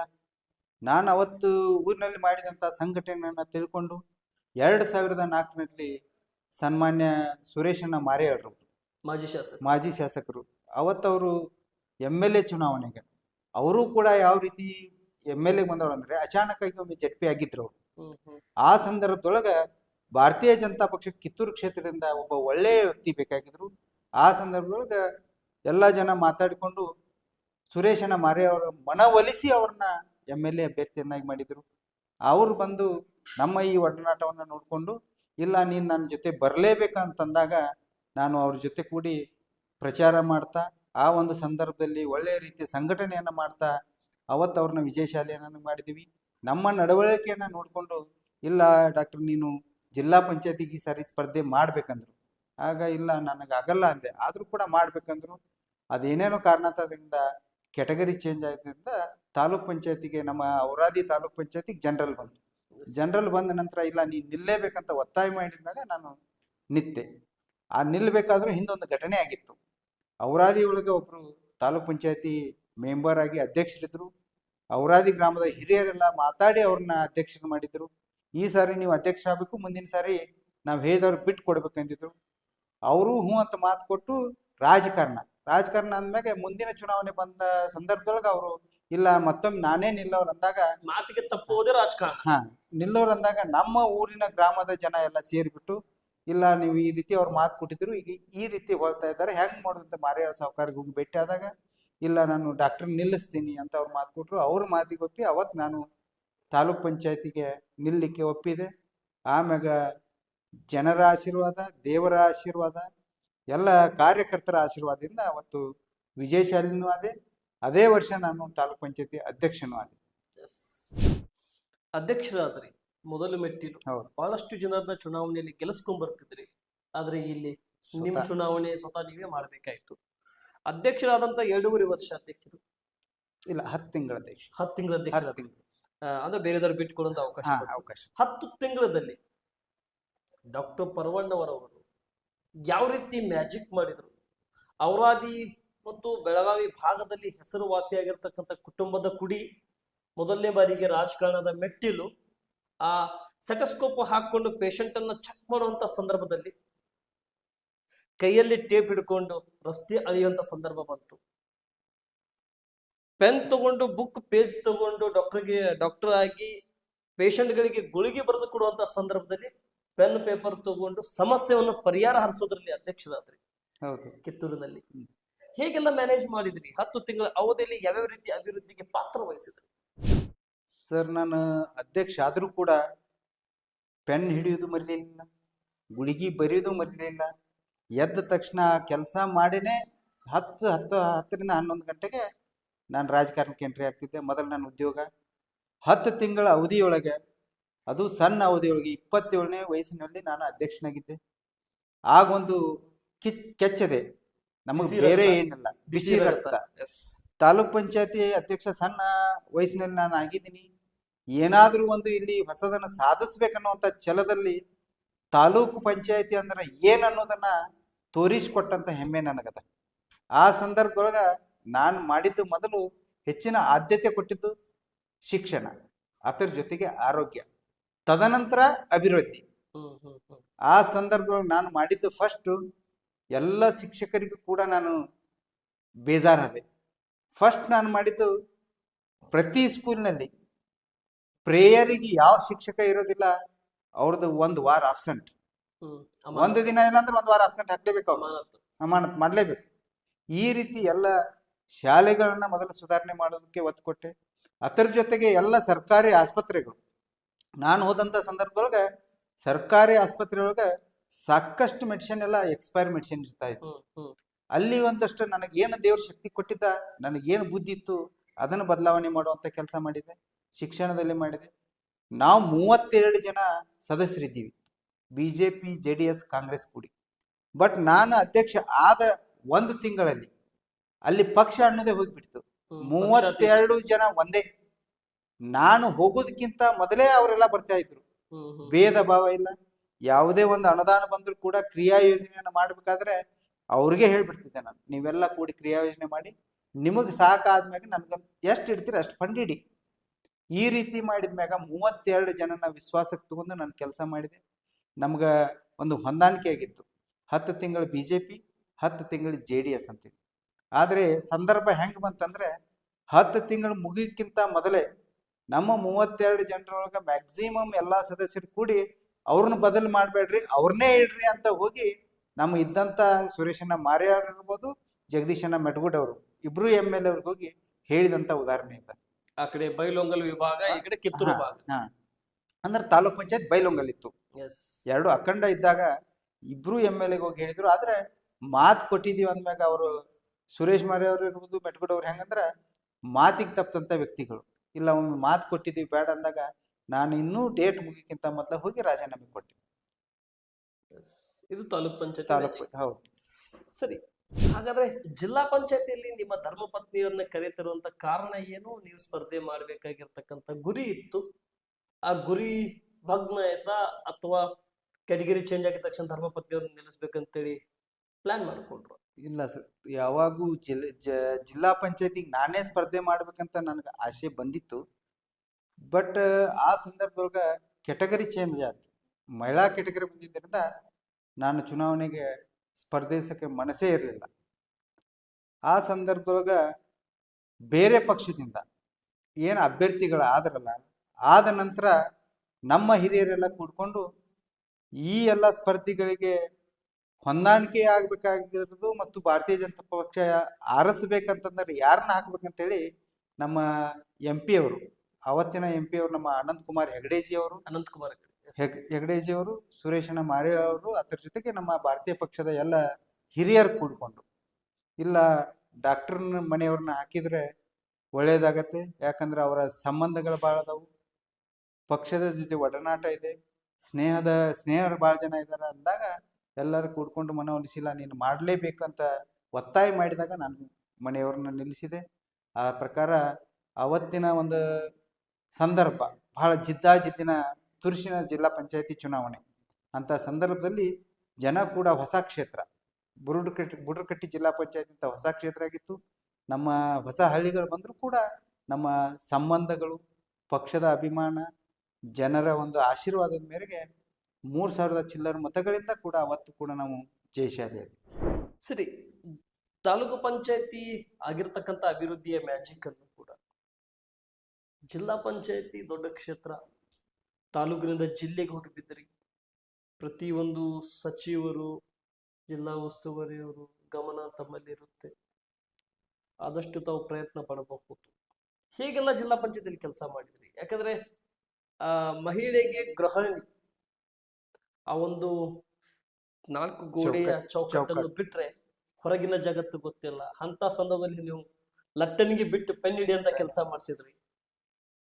ಇಲ್ಲ ಸರ್, ಅಂತ ಸಂದರ್ಭದಲ್ಲಿ ನೀವು ಅವರು ಜೋಡೆತ್ತ ರೂಪದಲ್ಲಿ ಯಾವ ರೀತಿ ಕೆಲಸ ಮಾಡಿದ್ರಿ, ಯಾವ ರೀತಿ ತೆಗೆದುಕೊಂಡು ಹೋದ್ರಿ ಬಂದಿರ್ತಕ್ಕಂಥ ನಿರ್ಣಯವನ್ನು ಕೂಡ? ಸರ್, ಇನ್ನೊಂದು ನೀವು ಲಟ್ಟಿನಿಗೆ ಅಂತ ಯೂಸ್ ಮಾಡಿದ್ರಿ, ಬಟ್ ನಮ್ಮ ಮನೆಯವರು ಕೂಡ ನವೋದಯ ಸ್ಟೂಡೆಂಟು, MA B.Ed. ನಮ್ಮ ಮನೆ ಕುಟುಂಬ ಒಂದೇ ಅಂದ್ರೆ ಅವಿಭಕ್ತ ಕುಟುಂಬ ಇರೋದ್ರಿಂದ ನಮ್ಮ ಮನೆಯೊಳಗ ಮನೆಯವ್ರನ್ನ ಲಟ್ಟಣಿಗೆ ಹಿಡಿಯೋ ಸ್ಥಿತಿಗೆ ಹಚ್ಚಿಲ್ಲ. ಬಟ್ ಯಾಕೆ ಹೇಳಿದೆ ಅಂತ ಹೇಳಿದ್ರೆ, ಅಲ್ಲ ಒಂದ್ ಸೆಕೆಂಡ್ ಇದಕ್ಕೆ ನಾನು ಕ್ಲಾರಿಫೈ ಕೊಡ್ತೀನಿ. ಇದು ಯಾಕೆ ಹೇಳಿದೆ ಅಂತ ಹೇಳಿದ್ರೆ, ಪ್ರತಿ ಒಂದು ಮಹಿಳೆಗೆ ಬರುವಂತ ಲಟ್ಟಣಿಗೆ ಮುಸ್ರೆ ಅದಿರೋದೇ. ಹೌದಾ ಸರ್? ಆದ್ರೆ ನಿಮ್ಮ ಧರ್ಮ ಪತ್ನಿಯವ್ರನ್ನ ನಿಮ್ಮ ಕುಟುಂಬಸ್ಥರು ಮಾಡ್ಲಿಕ್ಕೆ ಹಚ್ಚಿದಾರೋ ಇಲ್ಲೋ ಗೊತ್ತಿಲ್ಲ. ಬಂದ ತಕ್ಷಣ ಅವರು ಕೂಡ ರಾಜಕಾರಣ ಕುಟುಂಬ ಅಲ್ಲ, ಇದು ರಾಜಕಾರಣದ ಕುಟುಂಬ ಅಲ್ಲ. ಬಟ್ ಬಂದ ತಕ್ಷಣ ಗೃಹಿಣಿಗೆ ಇದ್ದಿರ್ತಕ್ಕಂಥ ಚೌಕಟ್ಟಿನ ಒಂದು ಸಂದರ್ಭದಲ್ಲಿ ನೀವು ಹೊರಗೆ ತಂದಿರ್ತಕ್ಕಂಥ ಸ್ವಾಭಾವಿಕವಾಗಿ ಬರುವುದು ಮುಸ್ರೆ ಪಾತ್ರೆ ಮತ್ತು ಲಟ್ಟಣಿಗೆ ಅಂತ. ಅಂತ ಸಂದರ್ಭದಲ್ಲಿ ನಾನು ಮಾತನಾಡಿರ್ತಕ್ಕಂಥ ವಿಷಯ ಇಲ್ಲ. ಆದ್ರೂ ಅವ್ರದಂತೂ ರಾಜಕಾರಣದ ಕಡೆ ಮನಸ್ಸೇ ಇಲ್ಲ. ಒತ್ತಾಯದ ಮೇಲೆ ಬರೇ ಅವತ್ತಿನ ನಮ್ಮ ಹಿರಿಯರು ಏನ್ ಹೇಳಿದ್ರು, ಬರೀ ಹೆಸರಿಗೆ ಮಾಡು, ಉಳಿದಿದ್ದೆಲ್ಲ ನೀವೆಲ್ಲ ಮಾಡೋಣ ಅಂತ ಹೇಳಿದ ಸಂದರ್ಭದೊಳಗ ಒತ್ತಾಯದ ಮೇರೆಗೆ ಜಿಲ್ಲಾ ಪಂಚಾಯತಿ ಸದಸ್ಯರನ್ನ ನಿಲ್ಲಿಸಿದೀವಿ. ಆಯ್ಕೆ ಆದ ನಂತರ ಅವತ್ತು ಇಷ್ಟು ರಾಜಕಾರಣ ಸೋಷಿಯಲ್ ಮೀಡಿಯಾ ಫಾಸ್ಟ್ ಇರ್ಲಿಲ್ಲ. 11ರಲ್ಲಿ ಅಂತ ಸಂದರ್ಭದೊಳಗ ಅವಶ್ಯಕತೆ ಇದ್ದಲ್ಲಿ ಮಾತ್ರ ಕರ್ಕೊಂಡು ಹೋಗ್ತಾ ಇದ್ದೀವಿ, ಇಲ್ಲಾಂದ್ರೆ ಉಳಿದ ಕೆಲಸ ಎಲ್ಲ ನಾವೇ ನಿಭಾಯಿಸ್ತಾ ಇದ್ದೀವಿ. ಮತ್ತೆ ಇನ್ನೊಂದು ಜಿಲ್ಲಾ ಪಂಚಾಯತಿ ಕ್ಷೇತ್ರ ಕೆಲಸ ಅಂತಂದ್ರೆ ನಮ್ದೇನು ಸರ್ಕಾರದಿಂದ ಬಂದಂತ ಅನುದಾನವನ್ನ ನೇರವಾಗಿ ಕ್ಷೇತ್ರಕ್ಕೆ ತಲುಪಿಸುವಂತ ಕೆಲಸ. ನಾವ್ ಯಾವುದೇ ರೀತಿಯಾದಂತ ಕಮಿಷನ್ ಕೊಡು, ನೀ ಯಾವ್ದು ಮಾಡು ಇದ್ ಮಾಡು ಅಂದಾಗನೇ ಬರೋದದು. ಅದ್ ಯಾವ್ದು ಇಲ್ಲದೆ ಸರಳವಾಗಿ ಹಚ್ಚುವಂತ ಸಂದರ್ಭದೊಳಗ ಆ ಕ್ಷೇತ್ರನ ಅದೇ ವ್ಯಕ್ತಿನೇ ಬರಬೇಕನ್ನುವಂಥದ್ದು ಅಪೇಕ್ಷೆನೂ ಇರೋದಿಲ್ಲ. ಕ್ಷೇತ್ರಕ್ಕೆ ಬರುವಂತ ಅನುದಾನ ಬಂದ್ರೆ ಸರಿ, ನಾನೇ ಕೊಡ್ಲಿ ಇನ್ನೊಬ್ಬರೇ ಬಂದು ಕೊಡ್ಲಿ, ಮುಗಿದೋಯ್ತು. ಇಂಥ ಸಂದರ್ಭದೊಳಗ ಜನರ ವಿಶ್ವಾಸ ನಮ್ಮನ್ನ ಕಾಪಾಡಿದೆ. ಹೇಗ್ ಕೆಲಸ ಮಾಡಿದ್ರಿ? ಯಾವ ರೀತಿ ಅಚೀವ್ಮೆಂಟ್ ಮಾಡಿದ್ರಿ 5 ವರ್ಷ ಜರ್ನಿಯಲ್ಲಿ? ಜಿಲ್ಲಾ ಪಂಚಾಯತಿ ಅಂದ್ರೆ ಏನಂತ ಹೆಂಗ್ ಗುರುತಿಸ್ಕೊಟ್ರಿ ಜನರಿಗೆ? ಆ ಸಂದರ್ಭದೊಳಗ ಜಿಲ್ಲಾ ಪಂಚಾಯತಿ ಒಳಗ ಭಾರತೀಯ ಜನತಾ ಪಕ್ಷದ ಮೆಜಾರಿಟಿ ಇತ್ತು, ಭಾರತೀಯ ಜನತಾ ಪಕ್ಷದ ಅಧ್ಯಕ್ಷರಿದ್ರು. ಅವ್ರ ಜೊತೆ ಒಂದು ಒಳ್ಳೆಯ ಬಾಂಧವ್ಯವನ್ನ ನಾವು ಇಟ್ಕೊಂಡಿದ್ದೀವಿ. ಅಧ್ಯಕ್ಷರಂದ್ರು ಕೂಡ ಅವತ್ತಿನ ಸಂದರ್ಭದೊಳಗೆ ನಮ್ಮ ಈರಣ್ಣ ಕಡಡಿ ಅವರ ಅಧ್ಯಕ್ಷರಿದ್ರು. ಯಾವ ರೀತಿ ನಮ್ಮ ಸಂಬಂಧ ಇತ್ತಂದ್ರೆ, ಅವ್ರದ್ದು ವಯಸ್ಸಿನಲ್ಲಿ ದೊಡ್ಡವ್ರು ಇರ್ಬೋದು, ಅಧ್ಯಕ್ಷರಿರ್ಬೋದು, ಆದ್ರೆ ಸ್ನೇಹತ್ವ, ಫ್ರೆಂಡ್ಶಿಪ್ ತರ ಇದ್ದಾಗ ಅನುದಾನವನ್ನು ತರಲಿಕ್ಕೆ ನಮ್ಗೆ ಬಹಳ ಅನುಕೂಲ. ಅವತ್ತಿನ ಸಂದರ್ಭದಾಗ ನಮ್ಮ ಶಾಸಕರು ಕೂಡ ಬಹಳ ಹೆಲ್ಪ್ ಮಾಡಿದ್ರು. ನಮ್ಗೇನಾದ್ರೂ ಕುಂದು ಕೊರತೆ ಇದ್ರೆ ಸುರೇಶ್ ಸಾವ್ಕಾರ್ ಮನೆ ನಾನು ಹೇಳ್ತಾ ಇದ್ದೆ, ಅವಾಗ ಸರ್ಕಾರ ಕೂಡ ನಿಮ್ದೇ ಇತ್ತು, ಬಿಜೆಪಿ ಸರ್ಕಾರನೂ ಇತ್ತು, ಅವಾಗ DV ಸದಾನಂದ ಗೌಡರು ಮುಖ್ಯಮಂತ್ರಿ ಇದ್ರು. ಅಂತ ಸಂದರ್ಭದೊಳಗ ನಾವು ಶಾಸಕರ ಜೊತೆ ಇಟ್ಕೊಂಡು, ಮತ್ತೆ ನಮ್ಮ ಕ್ಷೇತ್ರದೊಳಗ ನಮ್ಮ ಜಿಲ್ಲಾ ಪಂಚಾಯತಿ ಅನುದಾನ ಕಡಿಮೆ ಇದ್ದಾಗ ನಮಗೆ ಎಲ್ಲಿ ಅವಶ್ಯಕತೆ ಇರ್ತೈತಲ್ಲ ಅಲ್ಲಿ ಶಾಸಕರ ಅನುದಾನ ಹಾಕಿಸ್ಕೊಂಡು ಶಾಸಕರು ಕರ್ಕೊಂಡೋಗಿ ಪೂಜಾ ಮಾಡಿ ಅಲ್ಲಿ ನಮ್ಮ ಬ್ಯಾಳಿ ನಾವು ಬೇಸ್ಕೊತಿದ್ವಿ. ಶಾಸಕರ ಅನುದಾನ ಪೂಜೆ ಅವರೇ ಮಾಡುದು, ಬಟ್ ನಾ ಹೇಳಿ ಹಾಕ್ಸಿದ್ದೆ. ಈ ರೀತಿ ಮಾಡಿ ಒಂದೇನೋ ಜನರ ಮನ ಒಲಿಸುವಂತ ಕೆಲಸ ಮಾಡಿದ್ವಿ. ಸರ್, KMF ಕಡೆ ಬರ್ತಾ ಇದೆ. ಯಾವಾಗ ಅನ್ಕೊಂಡಿದ್ರಿ ತಾಲೂಕಿನ ರಾಜಕಾರಣ ನೋಡಿದ್ದೀನಿ, ಜಿಲ್ಲಾ ಪಂಚಾಯತಿ ಕ್ಷೇತ್ರ ರಾಜಕಾರಣ ನೋಡಿದ್ದೀನಿ, KMF ನಿರ್ದೇಶಕರಾಗಬೇಕು, ಇವೆಲ್ಲ ವಿಷಯ ಮತ್ತು DCC ಕಡೆ ಮುಖ ಮಾಡಬೇಕು, ಯಾವತ್ತಾದ್ರೂ ಕಲ್ಪನೆ ಬಂದಿತ್ತ? ಅಥವಾ ಅಚಾನಕ್ಕಾಗಿ ತಾಲೂಕ್ ಪಂಚಾಯತಿ ಆಗಿರ್ತಕ್ಕಂಥ ಮ್ಯಾಜಿಕ್ ರೂಪದಲ್ಲಿ ಅದು ಆಯ್ತಾ? ಅಥವಾ ತಾಲೂಕ್ ಪಂಚಾಯತಿ ಮುಗಿದ್ಮೇಲೆ ಜಿಲ್ಲಾ ಪಂಚಾಯತಿ ಕನ್ಸಿಟ್ಟಿರ್ತಕ್ಕಂಥ ರೂಪದಲ್ಲಿ ಜಿಲ್ಲಾ ಪಂಚಾಯತಿ ಮುಗಿದ್ಮೇಲೆ ಅದರ ಕನ್ಸು ಏನೋ ಇಟ್ಟಿದ್ರೆ? ನನಗೆ ಅದು ಯಾವುದು ಕನಸು ಇರಲಿಲ್ಲ. ಆ್ಯಕ್ಚುಲಿ ನಮ್ದು ಔರಾದಿ ಒಳಗೆ ಮಹಿಳಾ ಸೊಸೈಟಿ ಹಾಲಿದ್ದು. ಮಹಿಳಾ ಸೊಸೈಟಿ ಇದ್ದಂಥ ಸಂದರ್ಭದೊಳಗೆ ಇಡೀ ಜಿಲ್ಲೆಗೆ ಒಂದೇ ಮಹಿಳಾ ಸೀಟ್ ಇರ್ತಿತ್ತು. ನನಗೆ ಅದ್ರದ್ದು ಗಂಧ ಗಾಳಿನೂ ಗೊತ್ತಿರಲಿಲ್ಲ. ಆ ಸಂದರ್ಭದೊಳಗೆ ಒಬ್ಬರು ಸುರೇಶ್ ಆಣಿಕಿವಿ ಅಂತೇಳಿ ಗೋವನ್ಕೊಪ್ಪದವರು, ಅವ್ರದ್ದು ಮಹಿಳಾ ಡೈರಿ ಇತ್ತು. ಅವರು ಆ್ಯಕ್ಚುಲಿ ಪೈಲ್ವಾನ್ರು. ಅವರು ರಂಗಭೂಮಿ ಕುಸ್ತಿ ಕುಸ್ತಿ ಪೈಲ್ವಾನ್, ಕುಸ್ತಿ ಪೈಲ್ವಾನ್ರು ಅವರು. ಅವರು ಒಂದು ಸಂದರ್ಭದೊಳಗೆ ಅವರು KMFಗೆ ಸ್ಪರ್ಧೆ ಮಾಡ್ಬೇಕನ್ನುವಂಥ ಮನೋಭಾವನೆ ಇಟ್ಟವರು. ಅವರು KMFನ ಜೊತೆ ಒಡನಾಟ ಇದ್ದವರು. ಅಲ್ಲಿ ಎಷ್ಟೋ ಅಧಿಕಾರಿಗಳ ಜೊತೆ ಅವರು ಹೊಂದಾಣಿಕೆ ಇತ್ತಂಥ ಸಂದರ್ಭದೊಳಗೆ ರಾಜಕಾರಣ ಅಂದ್ರೆ ಏನೋ ಒಳಗೆ ಇದ್ದಾಗ ಅಲ್ಲಿ ಅಧಿಕಾರಿಗಳ ಜೊತೆ ಏನೇನೋ ಅವರು ಮಾತುಕತೆ ಮಾಡಿ, ಇಲ್ಲ ನೀವು ನಿಲ್ಲಬೇಕಂತೇಳಿ ಅವ್ರಿಗೆ ಒತ್ತಡ ಮಾಡಿದಾಗ ಅವ್ರು ಯಾವ ವಿಷಯ ತಿಳ್ಕೊಂಬಂದ್ರೆ ಗೊತ್ತಿಲ್ಲ, ಅವ್ರು ನನ್ನ ಕಡೆ ಬಂದು ಇಲ್ಲ ನಿಮ್ದು ಮಹಿಳಾ ಸೊಸೈಟಿ ಇದೆ, ಜಿಲ್ಲಾಕ್ಕೆ ಒಂದೇ ಸೀಟ್ ಐತಿ, ನಾವೆಲ್ಲ ಕೂಡಿ ಪ್ರಯತ್ನ ಮಾಡೋಣ, ನಿಮ್ಮ ಮನೆಯವ್ರು ನಿಲ್ಲಿಸು, ಯಾರು ಒಂದು ಕ್ಯಾಂಡಿಡೇಟ್ ಹಾಕು ಮಾಡೋಣ ಅಂತ ಹೇಳಿ ಮಾತಾಡಿದಾಗ ನಾನು ಸ್ವಲ್ಪ ಸಾಧಕ ಬಾಧಕ ನೋಡಿದೆ. ಅವತ್ತು ನಮ್ಮ ಶಾಸಕರನ್ನು ಕೇಳಿದೆ, ಆಯ್ತು ಮಾಡಂತಂದಾಗ ಜಿಲ್ಲೆಯೊಳಗೆಲ್ಲ ಆಲ್ಮೋಸ್ಟ್ ತಾಲೂಕುಗಳನ್ನ ಅಡ್ಡಾಡಿ ಎಲ್ಲ ಸಂಘ ಸೊಸೈಟಿಗಳಿಗೆ ಭೇಟಿ ಹಾಕಿ ನಾನು ಅವರ ಟರಾವ್ಗಳನ್ನ ಕಲೆಕ್ಟ್ ಮಾಡುವಂಥದ್ದು ಇರ್ಬೋದು, ಅವ್ರ ಮನವೊಲಿಸುವಂಥ ಕೆಲಸ ಇರ್ಬೋದು, ಈ ರೀತಿ ಕೆಲಸ ಮಾಡಿದ ನಂತರ ಚುನಾವಣೆ ಸ್ಪರ್ಧೆ ಮಾಡ್ಬೇಕಂತ ನಾಮಿನೇಷನ್ ಮಾಡಿದೆ. ಆ ಸಂದರ್ಭದೊಳಗೆ ನಮ್ಮ ಮಾರಿಯಾಳ ಸಾವುಕಾರು ಇಲ್ಲ ಒಬ್ಬಂದೇ ಬೇಡ, ಇನ್ನೊಬ್ಬರದ ನಾಮಿನೇಷನ್ ಮಾಡಿಸೋಣ ಅನ್ನುವಂಥ ಮಾತನ್ನ ಹೇಳಿದಾಗ ಪಕ್ಕದ ಊರವ್ರದ್ದು ನಾಮಿನೇಷನ್ ಮಾಡಿದ್ರೆ ಅದಕ್ಕೂ ಕೂಡ ನಾನೇ ಅವ್ರ ಸೂಚಕ ಗೀಚಕ ಎಲ್ಲ ನಾನೇ ಮಾಡಿದ್ವಿ. ಚುನಾವಣೆ ಬಂದಂಥ ಸಂದರ್ಭದೊಳಗೆ ಏನಾಗಿಬಿಡ್ತು, ಇಲ್ಲ ಜಿಲ್ಲೆಗೆ ಒಂದೇ ಇರೋದ್ರಿಂದ ಜಿಲ್ಲೆ ಎಲ್ಲ ನಾಯಕರು ಸೇರಿಕೊಂಡು ಇಲ್ಲ ಅದನ್ನ ಜಿಲ್ಲೆಗೆ ಒಂದೇ ಸೀಟ್ ಇದೆ ಅನ್ಅಪೋಸ್ ಮಾಡೋಣ ಅಂತ ಎಲ್ಲರೂ ಹೇಳಿದಾಗ ಮತ್ತಿನ್ನು ಹಿರಿಯರ ಮಾತಿಗೆ ನಾವು ಬೆಲೆ ಕೊಡಲೇಬೇಕಲ್ಲ, ಆ ದೃಷ್ಟಿಯಿಂದ ನಿಮ್ಮನ್ನ ಗೌರ್ಮೆಂಟ್ ನಾಮಿನೇಷನ್ ಮಾಡ್ತೀವಿ, ನೀವು ಹಿಂದಕ್ಕೆ ಪಡೀರಿ ಅಂದಾಗ ಆಯ್ತಂತ ನಾನು ವಿಡ್ರಾಲ್ ಹಿಂದಕ್ಕೆ ತಗೊಂಡೆ. ಅವತ್ತ ಜಿಲ್ಲೆಯೆಲ್ಲ ನಾಯಕರು ಕೂಡಿ ಬೇರೆದವ್ರನ್ನ ಆಯ್ಕೆ ಮಾಡಿದ್ರು. ಆಯ್ತು ನನ್ನ ನಾಮಿನೇಷನ್ ಆಗ್ತೈತೆ ಅಂತ ಸುಮ್ಮ ಉಳಿದೆ. ಅದು ಹ್ಞೂ ಅಂದ್ರು, ಯಾಕೋ ಆ ಸಂದರ್ಭದಲ್ಲಿ ಆಗಲಿಲ್ಲ. ಮತ್ತು 5 ವರ್ಷ ಕಾದೆ. 5 ವರ್ಷ ಆದ ನಂತರ ಮತ್ತೊಮ್ಮೆ ನಾನು ಮಹಿಳಾ ನಾಮಿನೇಷನ್ ಮಾಡಿದೆ. ಮತ್ತೆ ಜಿಲ್ಲೆಯೊಳಗೆ ಹಿರಿಯತನ ಕೂಡಿತು, ಎಲ್ಲ ಲೀಡ್ರೆಲ್ಲ ಕೂಡಿದ್ರು, ಇಲ್ಲ ಇದು ಸಾರಿ ನೀನು ತಕ್ಕೋಬೇಕಂತಂದ್ರು. ಆ ಸಂದರ್ಭದೊಳಗೆ ನನಗೆ ಒಂದು ತಲೆಗೆ ಬಂದಿದ್ದೇನೆಂದ್ರೆ, ಪದೇ ಇವರು ಕೊಡಿಸೋದು ತೆಗಿಸೋದು ಮಾಡ್ತಾರಂತಂದ್ರೆ ನನಗೆ ತಕ್ಕೊಳಕ್ಕಂತೂ ಆಗೋದಿಲ್ಲ ಸರ್, ನಾನು ಚುನಾವಣೆ ಮಾಡೋಣ ಅಂತೇಳಿ. ಆಗ ನಮ್ಮ ಲೀಡ್ರುಗಳು, ನಾನು ಹೆಸರು ಹೇಳೋದು, ನಮ್ಮ ಲೀಡ್ರುಗಳು ಏನು ಹೇಳಿದ್ರು, ಇಲ್ಲ ಜಾರಕಿಹೊಳಿ ಅವರು ಪ್ರಬಲರಿದ್ದಾರೆ ಜಿಲ್ಲೆಯೊಳಗೆ, ಅವ್ರ ಕ್ಯಾಂಡಿಡೇಟ್ ಐತಿ, ಚುನಾವಣೆ ಅವ್ರು ಇರೋದು ಮಾಡೋಕ್ಕಾಗೋದಿಲ್ಲ, ಸುಮ್ಮನೆ ತಕ್ಕೊಂತ ಹೋಗು ಅಂತಂದ್ರು. ಆಗ ನಾನು ಹೇಳಿದೆ, ನಾನು ಒಪ್ಪಲಿಲ್ಲ. ಆಯ್ತು ಬಿಡಿ, ನನಗೆ ದೇವ್ರು ಏನು ಬುದ್ಧಿ ಕೊಡ್ತಾನೆ, ನಾನು ಮಾಡ್ತೀನಿ, ಇನ್ನೂ ನನಗೇನು ಹೇಳಲಿಕ್ಕೆ ಬರೋಕ್ಕೆ ಹೋಗಬೇಡಿ, ನಾನು ನಾಮಿನೇಷನ್ ಮಾಡೋಣ, ನಾನು ತಕ್ಕೋದಿಲ್ಲ ಅಂತ ಹೇಳಿದೆ. ಆಯ್ತಂತ ಅವ್ರು ಬಿಟ್ಟು ಹೋದ್ರು. ಆ ಸಂದರ್ಭದೊಳಗೆ ನನಗೆ ಬಾಲಚಂದ್ರನ ಜಾರಕಿಹೊಳಿ ಅವರು ಒಬ್ಬರ ಮುಂದೆ ಹೇಳಿ ಕಳಿಸಿದ್ರು, ಇಲ್ಲ ನಾನು ಕರಿತಾ ಇದ್ದೀನಿ ಬಾ ಅಂತ ಹೇಳಿ. ಸರಿ ಅಂತ ಹೋದೆವು ನಾವು, ನಾನು ಇನ್ನೊಬ್ಬ ನಮ್ಮ ಫ್ರೆಂಡ್ ಕೂಡ್ಕೊಂಡು ಕೊಳ್ದೂರಂತೆ, ಅವರು ZP ಮೆಂಬರು, ಇಬ್ಬರು ಕೂಡ್ಕೊಂಡು ಹೋದಾಗ ಸಾವುಕಾರ ಮಾತಾಡಿದ್ರು, ಇಲ್ಲ ರೀ ಮತ್ತೆ ಎಲ್ಲ ಜಿಲ್ಲೆಯೊಳಗೆ ನಾವು ಹೊಂದಾಣಿಕೆ ಮಾಡ್ತಾ ಇದ್ದೀವಿ, ನೀವು ವಿಡ್ರಾಲ್ ಮಾಡ್ಕೋಬೇಕು. ಆಗ ನಾನಿದೆ, ಇಲ್ಲ ಸಾವುಕಾರ ನಾನು ಮಾಡ್ಕೊಳಕ್ಕಾಗಲ್ಲ, ಇಲ್ಲ ನಾ ಹೇಳ್ತಾ ಇದ್ದೀನಿ ಮಾಡ್ಕೋ. ಹೌದು ಸಾವುಕಾರ, ನೀವು ಹೋದ ಸಾರಿನೂ ಹಿಂದಿನ ಅವಧಿ ಒಳಗೆ ಮಾತು ಕೊಟ್ಟಿದ್ದೀರಿ, ಎಲ್ಲ ಲೀಡರ್ಗಳು ಕೂಡಿ ಮಾಡಲಿಲ್ಲ, ಮತ್ತು ಇದು ಸೇರಿ ಅದನ್ನೇ ಹೇಳ್ತಾ ಇದ್ದೀರಿ, ಅದಕ್ಕೆ ಇದೊಂದು ಸಾರಿ ನನಗೆ ಅವಕಾಶ ಕೊಡಿ, ಅದನ್ನೇ ತೆಗಿಸಿಬಿಡಿ ಅಂತ ಹೇಳಿದೆ. ಆಗ ಒಂದು ಮಾತು ಹೇಳಿದ್ರು ಅವರು, ಡಾಕ್ಟ್ರೇ ನಾನು ಈಗಾಗಲೇ ನಿನ್ನ ಬಗ್ಗೆ ಎಲ್ಲ ತಿಳ್ಕೊಂಡಿದ್ದೀನಿ, ನನಗಲ್ಲಿ ಮಹಿಳಾ ಅಂತೂ ಬೇಡ, 100% ನಿನ್ನ ನಾಮಿನೇಷನ್ ನಾನು ಮಾಡ್ಕೊಂಬರ್ತೀನಿ, ನಿನಗೆ ನನ್ನ ಮ್ಯಾಗ ವಿಶ್ವಾಸ ಇದ್ರೆ ವಿಡ್ರಾಲ್ ಮಾಡ್ಕೋ, ಇಲ್ಲ ಅಂತ ಬಿಡ್ ಅಂತ ಹೇಳಿದ್ರು. ನಾನು ಎಷ್ಟೋ ವರ್ಷದಿಂದ ಅವ್ರನ್ನ ಬರೀ ಪೇಪರು ಟಿವಿಯಲ್ಲಿ ನೋಡಿದ್ದೆ, ಫಸ್ಟ್ ಟೈಮ್ ಎದರ ಬದ್ರ ಅವ್ರನ್ನ ನೋಡಿದೆ. ಅವ್ರು ಹೇಳಿದ ಮಾತು ನನ್ನ ಮನಸ್ಸಿಗೆ ನಾಟಿ, ಅವತ್ತಿಂದ ಅವತ್ತೇ ವಿಡ್ರಾಲ್ ತಂದು ಕೊಟ್ಟು, ಸಾವುಕಾರ ನೀವೇನು ಮಾಡ್ತೀರಿ ಮಾಡ್ರಿ ಅಂತೇಳಿ ಹಿಂದೆ ಪಡೆದೆ. ಅವ್ರು ಹೇಳಿದರು, 1 ತಿಂಗಳದೊಳಗೆ ನೀನು ನಾಮಿನೇಷನ್ ಮಾಡ್ಕೊಂಬರ್ತೀನಿ ಅಂತೇಳಿ. ಆ ಸಂದರ್ಭದೊಳಗೆ ಕಾಂಗ್ರೆಸ್ ಆಡಳಿತ ಇತ್ತು KMFನಲ್ಲಿ. ಆದರೂ ಏನು ನನಗೆ ಮಾತು ಕೊಟ್ಟಿದ್ದಾರಲ್ಲ ಆ ಪ್ರಕಾರ ಅವರು ಒಂದೂವರೆ ತಿಂಗಳಲ್ಲಿ ನನ್ನನ್ನು ನಾಮಿನೇಷನ್ ಮಾಡ್ಕೊಂಡು ಬಂದಾಗ ಜಿಲ್ಲೆಯ ಕಾಂಗ್ರೆಸ್ ನಾಯಕರೆಲ್ಲ ಹೋಗಿ ಹೇಳಿದ್ರು ಅವ್ರಿಗೆ, ಏನು ಸರ್ ನೀವು ಬಿ ಜೆ ಪಿ ಇದಾರ ಅವ್ರನ್ನ ಯಾಕೆ ನೀವು ಮಾಡಿದ್ರಿ ಹಂಗೆ, ಇದರ ಪಕ್ಷ ಇಲ್ಲಪ್ಪ ಕೋಆಪ್ರೇಟಿವ್ ಇದೆ, ಅವ್ರು ನನಗೆ ಬೇಕಾಗಿದ್ದಾರೆ, ಒಳ್ಳೆಯ ವ್ಯಕ್ತಿ ಅದಾರ, ನಾನು ಮಾಡಿದ್ದೀನಿ, ಅವರಿಂದ ನಿಮಗೇನಾದ್ರು ತೊಂದರೆ ಆದ್ರೆ ಹೇಳಿ ಅವತ್ತೇ ಅವ್ರ ರಜೆ ನಿಮ್ಗೆ ಕೊಡಿಸ್ತೀನಿ. ಆ ಪ್ರಕಾರ ಮಾಡ್ಕೊಂಡು ಬಂದಾಗ ಮನೆಗೆ ಕರೆದು ನನಗೊಂದೆರಡು ಬುದ್ಧಿ ಮಾತು ಹೇಳಿದರು. ಆ ಪ್ರಕಾರ ಇವತ್ತಿನವರೆಗೂ ಅವ್ರ ಜೊತೆ ನಾನು ನಡ್ಕೊತಾ ಬಂದಿದ್ದೀನಿ.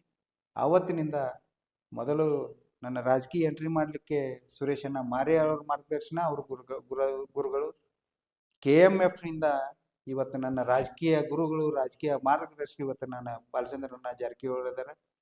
ತದನಂತರ ನಾಮಿನೇಷನ್ ಮಾಡಿದ ನಂತರ 5 ವರ್ಷ ಮುಗಿದ ನಂತರ ಮತ್ತೆ ಚುನಾವಣೆ ಬಂತು. ಚುನಾವಣೆ ಬಂದ ಸಂದರ್ಭದೊಳಗೆ ಇಡೀ ಜಿಲ್ಲೆಯೊಳಗೆ ಕಿತ್ತೂರು ತಾಲೂಕಿನಿಂದ ಮೊದಲು ಡಾಕ್ಟ್ರೇ ನಿಲ್ಲಬೇಕಂತೇಳಿ ಹೇಳಿದರು. ನಾನು ನಾಮಿನೇಷನ್ ಮಾಡಿದೆ. 24 ಓಟ್ ಇತ್ತು. 24 ಓಟ್ನಲ್ಲಿ ಜನರ ಸಹಕಾರದಿಂದ 20 ನನಗೆ ಬಿದ್ದು, ನನ್ನ ಅಪೋಸಿಷನ್ದಾಗ 4 ಬಿದ್ದು. ಅದಾದ 5 ವರ್ಷದ ನಂತರ ಮತ್ತೆ ನೀನೇ ನಿಲ್ಬೇಕಂತೇಳಿ ಬಾಲಚಂದ್ರ ಸಾವ್ಕಾರ್ ಹೇಳಿದರು. ಆ ಸಂದರ್ಭದೊಳಗೆ ಎಲ್ಲರ ಸಹಕಾರ ಮೇರೆಗೆ ನಾನು ಮೊನ್ನೆ ಚುನಾವಣೆಯೊಳಗೆ ಅನ್ಅಪೋಸ್ ಆಗಿ ಆಯ್ಕೆಯಾಗಿದ್ದೀನಿ. ಇದು 3ನೇ ಬಾರಿ. ಒಂದು ನಾಮಿನೇಷನ್, ಒಮ್ಮೆ ನಾಮನಿರ್ದೇಶನ, ಒಂದು ಎಲೆಕ್ಟೆಡ್, ಒಂದು ಆಯ್ಕೆ. ಸರಿ, 3 ರಂಗದಲ್ಲಿ ತಾವು ಬಂದ್ರಿ. ಮೊದಲನೇ ರಂಗ ತಾಲೂಕು ಪಂಚಾಯತಿ, 2ನೇ ರಂಗ ಜಿಲ್ಲಾ ಪಂಚಾಯತಿ, 3ನೇ ರಂಗ KMF. DCC ಹೋಗ್ಲಿಲ್ವಾ ಸರ್? DCC ಶುಗರ್ ಲೈನಿಗೆ ಹೋಗ್ಲಿಲ್ವಾ ಸರ್? ಇಲ್ಲ. DCC ಪ್ರಾಥಮಿಕ ಕೇಂದ್ರಕ್ಕೆ ಹೋಗ್ಲಿಲ್ಲ ಸರ್? DCC ಮಾರುಕಟ್ಟೆ ಲೈನಿಗೆ ಹೋಗ್ಲಿಲ್ವಾ ಸರ್? DCCಗೆ ಹೋಗ್ಬೇಕಂತ ಆಸೆ ಇತ್ತು. ಬಟ್ DCC ಒಳಗೆ ನಮ್ಮ ಪಕ್ಷದ ಹಿರಿಯರ ಅಭಿಪ್ರಾಯದ ಮೇರೆಗೆ ನಾನು DCC ಬ್ಯಾಂಕನ್ನು ಬಿಟ್ಟ ಬೇರೆಯವರಿಗೆ ಅವ್ರು ಹ್ಞೂ ಅಂದರು. ನಮ್ಮ ಬಾಲಚಂದ್ರ ಸಾವ್ಕಾರು, ನಿಮ್ದು ಇನ್ನೂ ಸಣ್ಣ ವಯಸ್ಸಿದೆ ಡಾಕ್ಟ್ರ್, ಏನು ತಲೆ ಕೆಡಿಸ್ಕೋಬೇಡ, ಹಿರಿಯರು ಏನು ಹೇಳ್ತಾರೆ ಅದಕ್ಕೆ ಒಪ್ಪಂದ್ರು. ಅವ್ರು ಹೇಳಿದಕ್ಕೆ ನಾನು ಒಪ್ಪಿ ಹಿಂಸರ್ದಿದ್ದೀನಿ. ಸರಿ, ಇಷ್ಟೆಲ್ಲ ತಾವು ರಂಗದಲ್ಲಿ ಬಂದ್ರಿ. ವಿಧಾನಸಭೆಯಲ್ಲಿ ನಿಮ್ಮ ಹೆಸರು ಕಾಣ್ತಾ ಇದೆ 28ಕ್ಕೆ. ಸಾಮಾನ್ಯ ಕುಟುಂಬದಿಂದ ಇದ್ದಂಥ ವ್ಯಕ್ತಿ, ಸಾದಾ ಸೀದಾ ವ್ಯಕ್ತಿ ಮತ್ತು ಒಂದು ಗ್ರಾಮದಿಂದ ಬಂದಂತ ವ್ಯಕ್ತಿ, ಕಷ್ಟ ಏನಾದ್ರೆ ಗೊತ್ತಿದ್ದತಕ್ಕಂಥ ವ್ಯಕ್ತಿ ಅಂತ ನಿಮ್ಮ ಹೆಸರು ಕಾಣ್ತಾ ಇದೆ. ಯಾಕೆ ಸರಿ ಈ ಹೆಸರು ಕಾಣ್ತಾ ಇರೋದು ಸತ್ಯನ ಅಥವಾ ಊಹಾಪೂಹಾನ, ಅಥವಾ ವಿಧಾನಸಭೆಗೆ ನೀವು ಬರ್ಬೇಕಂತೇಳಿ ಸೆಕೆಂಡ್ ಲೈನ್ ಇಂದ ಬರಬೇಕು ಬರಬಾರ್ದು ಅಂತೇಳಿ ಈ ಹೆಸರು ಕ್ರಿಯೇಟ್ ಆಗಿದೆಯಾ, ಅಥವಾ ನಿಜವಾದ ಸೇವೆಯಿಂದ ಈ ಹೆಸರು ಬೆಳಕಿಗೆ ಬರ್ತಾ ಇದೆ? ವಿಧಾನಸಭೆಗೆ ನಾನು ಬರಬೇಕು ಬಿಡಬೇಕು ಅನ್ನೋದು ತಾವು ಹೇಳ್ಬೇಕು ಸರ್. ಯಾಕಂದ್ರೆ ತಾವೆಲ್ಲ ಇವಾಗ ಸರ್ವೆ ಮಾಡಿದ್ದೀರಿ. ಅಲ್ಲ, ನಮ್ಮ ಗ್ರೌಂಡ್ ರಿಪೋರ್ಟ್ ಪ್ರಕಾರ ನಿಮ್ಮ ಗ್ರಾಮಕ್ಕೆ, ನಿಮ್ಮ ಮನೆಯವರಿಗೆ ನಾನು ಬಂದಿದ್ದೀನಿ, ನಿಮ್ಮ ಮನೆಯ ಮೆಟ್ಟಿಲು ನನಗೆ ಏರಿದ್ದೇನೆ. ಬಟ್ ಆದ್ರೆ ನಾನ್ ಕೇಳಿದ್ದೇನಂತ ಹೇಳಿದ್ರೆ, ಆ ಹೆಸರು ನಮ್ಮೊಂದವರಿಗೆ ಬಂದಿದೆ ಅಂದ ತಕ್ಷಣ ನಾನು ನಿಮ್ಮನ್ನು ಗುರುತಿಸಿ ನಾನು ಇಲ್ಲಿವರೆಗೆ ಬಂದಿದ್ದೇನೆ. ನಾನೇನು ನೀವು ತಾಲೂಕ್ ಪಂಚಾಯತಿ ಅಂತ ನಾ ಬಂದಿಲ್ಲ, ಬರ್ಬೇಕಿದ್ರೆ ಹಿಂದೆನೆ ಬರ್ತಿದ್ದೆ. ನಾನು ಜಿಲ್ಲಾ ಪಂಚಾಯತಿ ಅಂತ ಹೇಳಿ ಬಂದಿದ್ದೆ, ನಾನು ಹಿಂದೆ ಬರ್ತಿದ್ದೆ. KMF 3 ಬಾರಿ ನಿರ್ದೇಶಕರಾದಾಗ ಕೂಡ ನಾನು ಹಿಂದೆನೆ ಬರ್ತಿದ್ದೆ. 2028 ವಿಧಾನಸಭೆ ಚುನಾವಣೆಯ ಮೆಟ್ಟಿಲನ ಮುಂದಗಡೆ, ಹೌದಾ ಸರ್, ಆ ಮೆಟ್ಟಿಲು ಏರ್ಬೇಕಂತ ಹೇಳಿದ್ರೆ ಇನ್ನು 4-5 ದಿವಸ ಕಾಯ್ಬೇಕು. ಅಂದ್ರೆ 20 ರಿಂದ 22 ತಿಂಗಳು ಕಾಯ್ಬೇಕು. ಅಂತ ಸಂದರ್ಭ ನಾ ಬಂದಿದ್ದೇನೆ ಅಂದ್ರೆ ಆ ಹೆಸರು ನಮ್ಗೆ ಕಂಡು ಬಂದಿದೆ ಅಂದ ತಕ್ಷಣ ನಾ ಇಲ್ಲಿಗೆ ಬಂದಿದ್ದೆ. ಬಟ್ ಇದು ಒಂದಾಯ್ತು.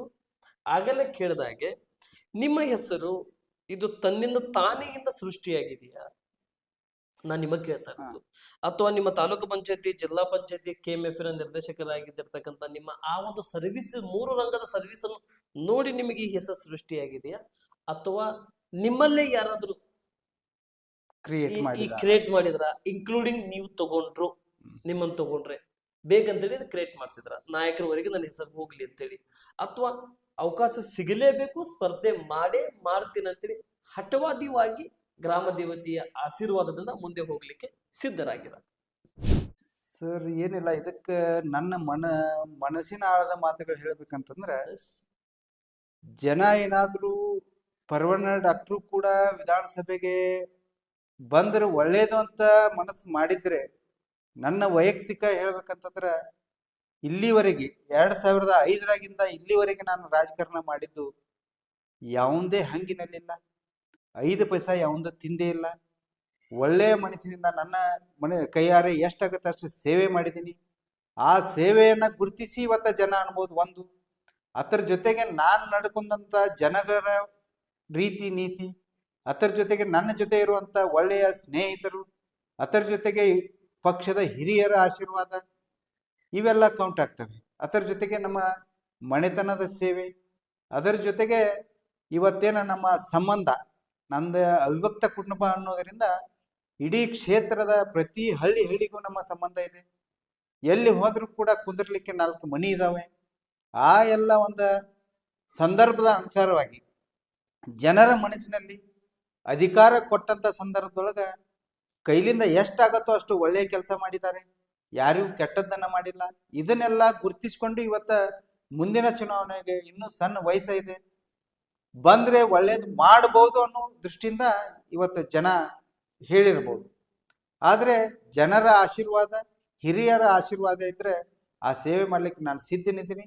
ಅದರ ಜೊತೆಗೆ 28ರ ಚುನಾವಣೆಗೆ ನಾನು ಬರಬೇಕಾದ್ರೆ ನನ್ನ ಕ್ಷೇತ್ರದ ಜನರ ಜೊತೆ ನಾನು ಚರ್ಚೆ ಮಾಡಿ, ನಮ್ಮ ಸಂಬಂಧಿಕರ ಜೊತೆ ಚರ್ಚೆ ಮಾಡಿ, ಸ್ನೇಹಿತರ ಜೊತೆ ಚರ್ಚೆ ಮಾಡಿ, ಅದರ ಮೇಲಾಗಿ ನನ್ನ ರಾಜಕೀಯ ಗುರುಗಳಾದಂಥ ಬಾಲಚಂದ್ರನ ಜಾರಕಿಹೊಳಿ ಮತ್ತು ಸುರೇಶಣ್ಣ ಮಾರೆ ಅವರ ಒಂದು ಮಾರ್ಗದರ್ಶನದೊಳಗೆ ನಾನು ರಾಜಕೀಯಕ್ಕೆ ಬರ್ತೀನಿ ಹೊರತು ಹುಂಬುತನದಿಂದ ನಾನು ಏನೋ ದೊಡ್ಡ ಸಾಧನೆ ಮಾಡಿದ್ದೀನಿ, ನಾನು ನಿಲ್ಲೇಬೇಕು ಅಂತೇಳಿ ಜಿದ್ದಿನ ಮನಸ್ಸಿನಿಂದ ಬರೋದಿಲ್ಲ. ಪಕ್ಷದ ವರಿಷ್ಠರ ಆದೇಶದ ಮೇರೆಗೆ, ಅದು ಪಕ್ಷ ಆಶೀರ್ವಾದ ಮಾಡಿದರೆ ಮಾತ್ರ, ಪಕ್ಷದ ವಿರುದ್ಧವಾಗಿ ನಾನು ಯಾವತ್ತೂ ಬರಲ್ಲ. ಎಷ್ಟು ನಂಬಿಕೆ ಇದೆ ಪಕ್ಷದ ಮೇಲೆ?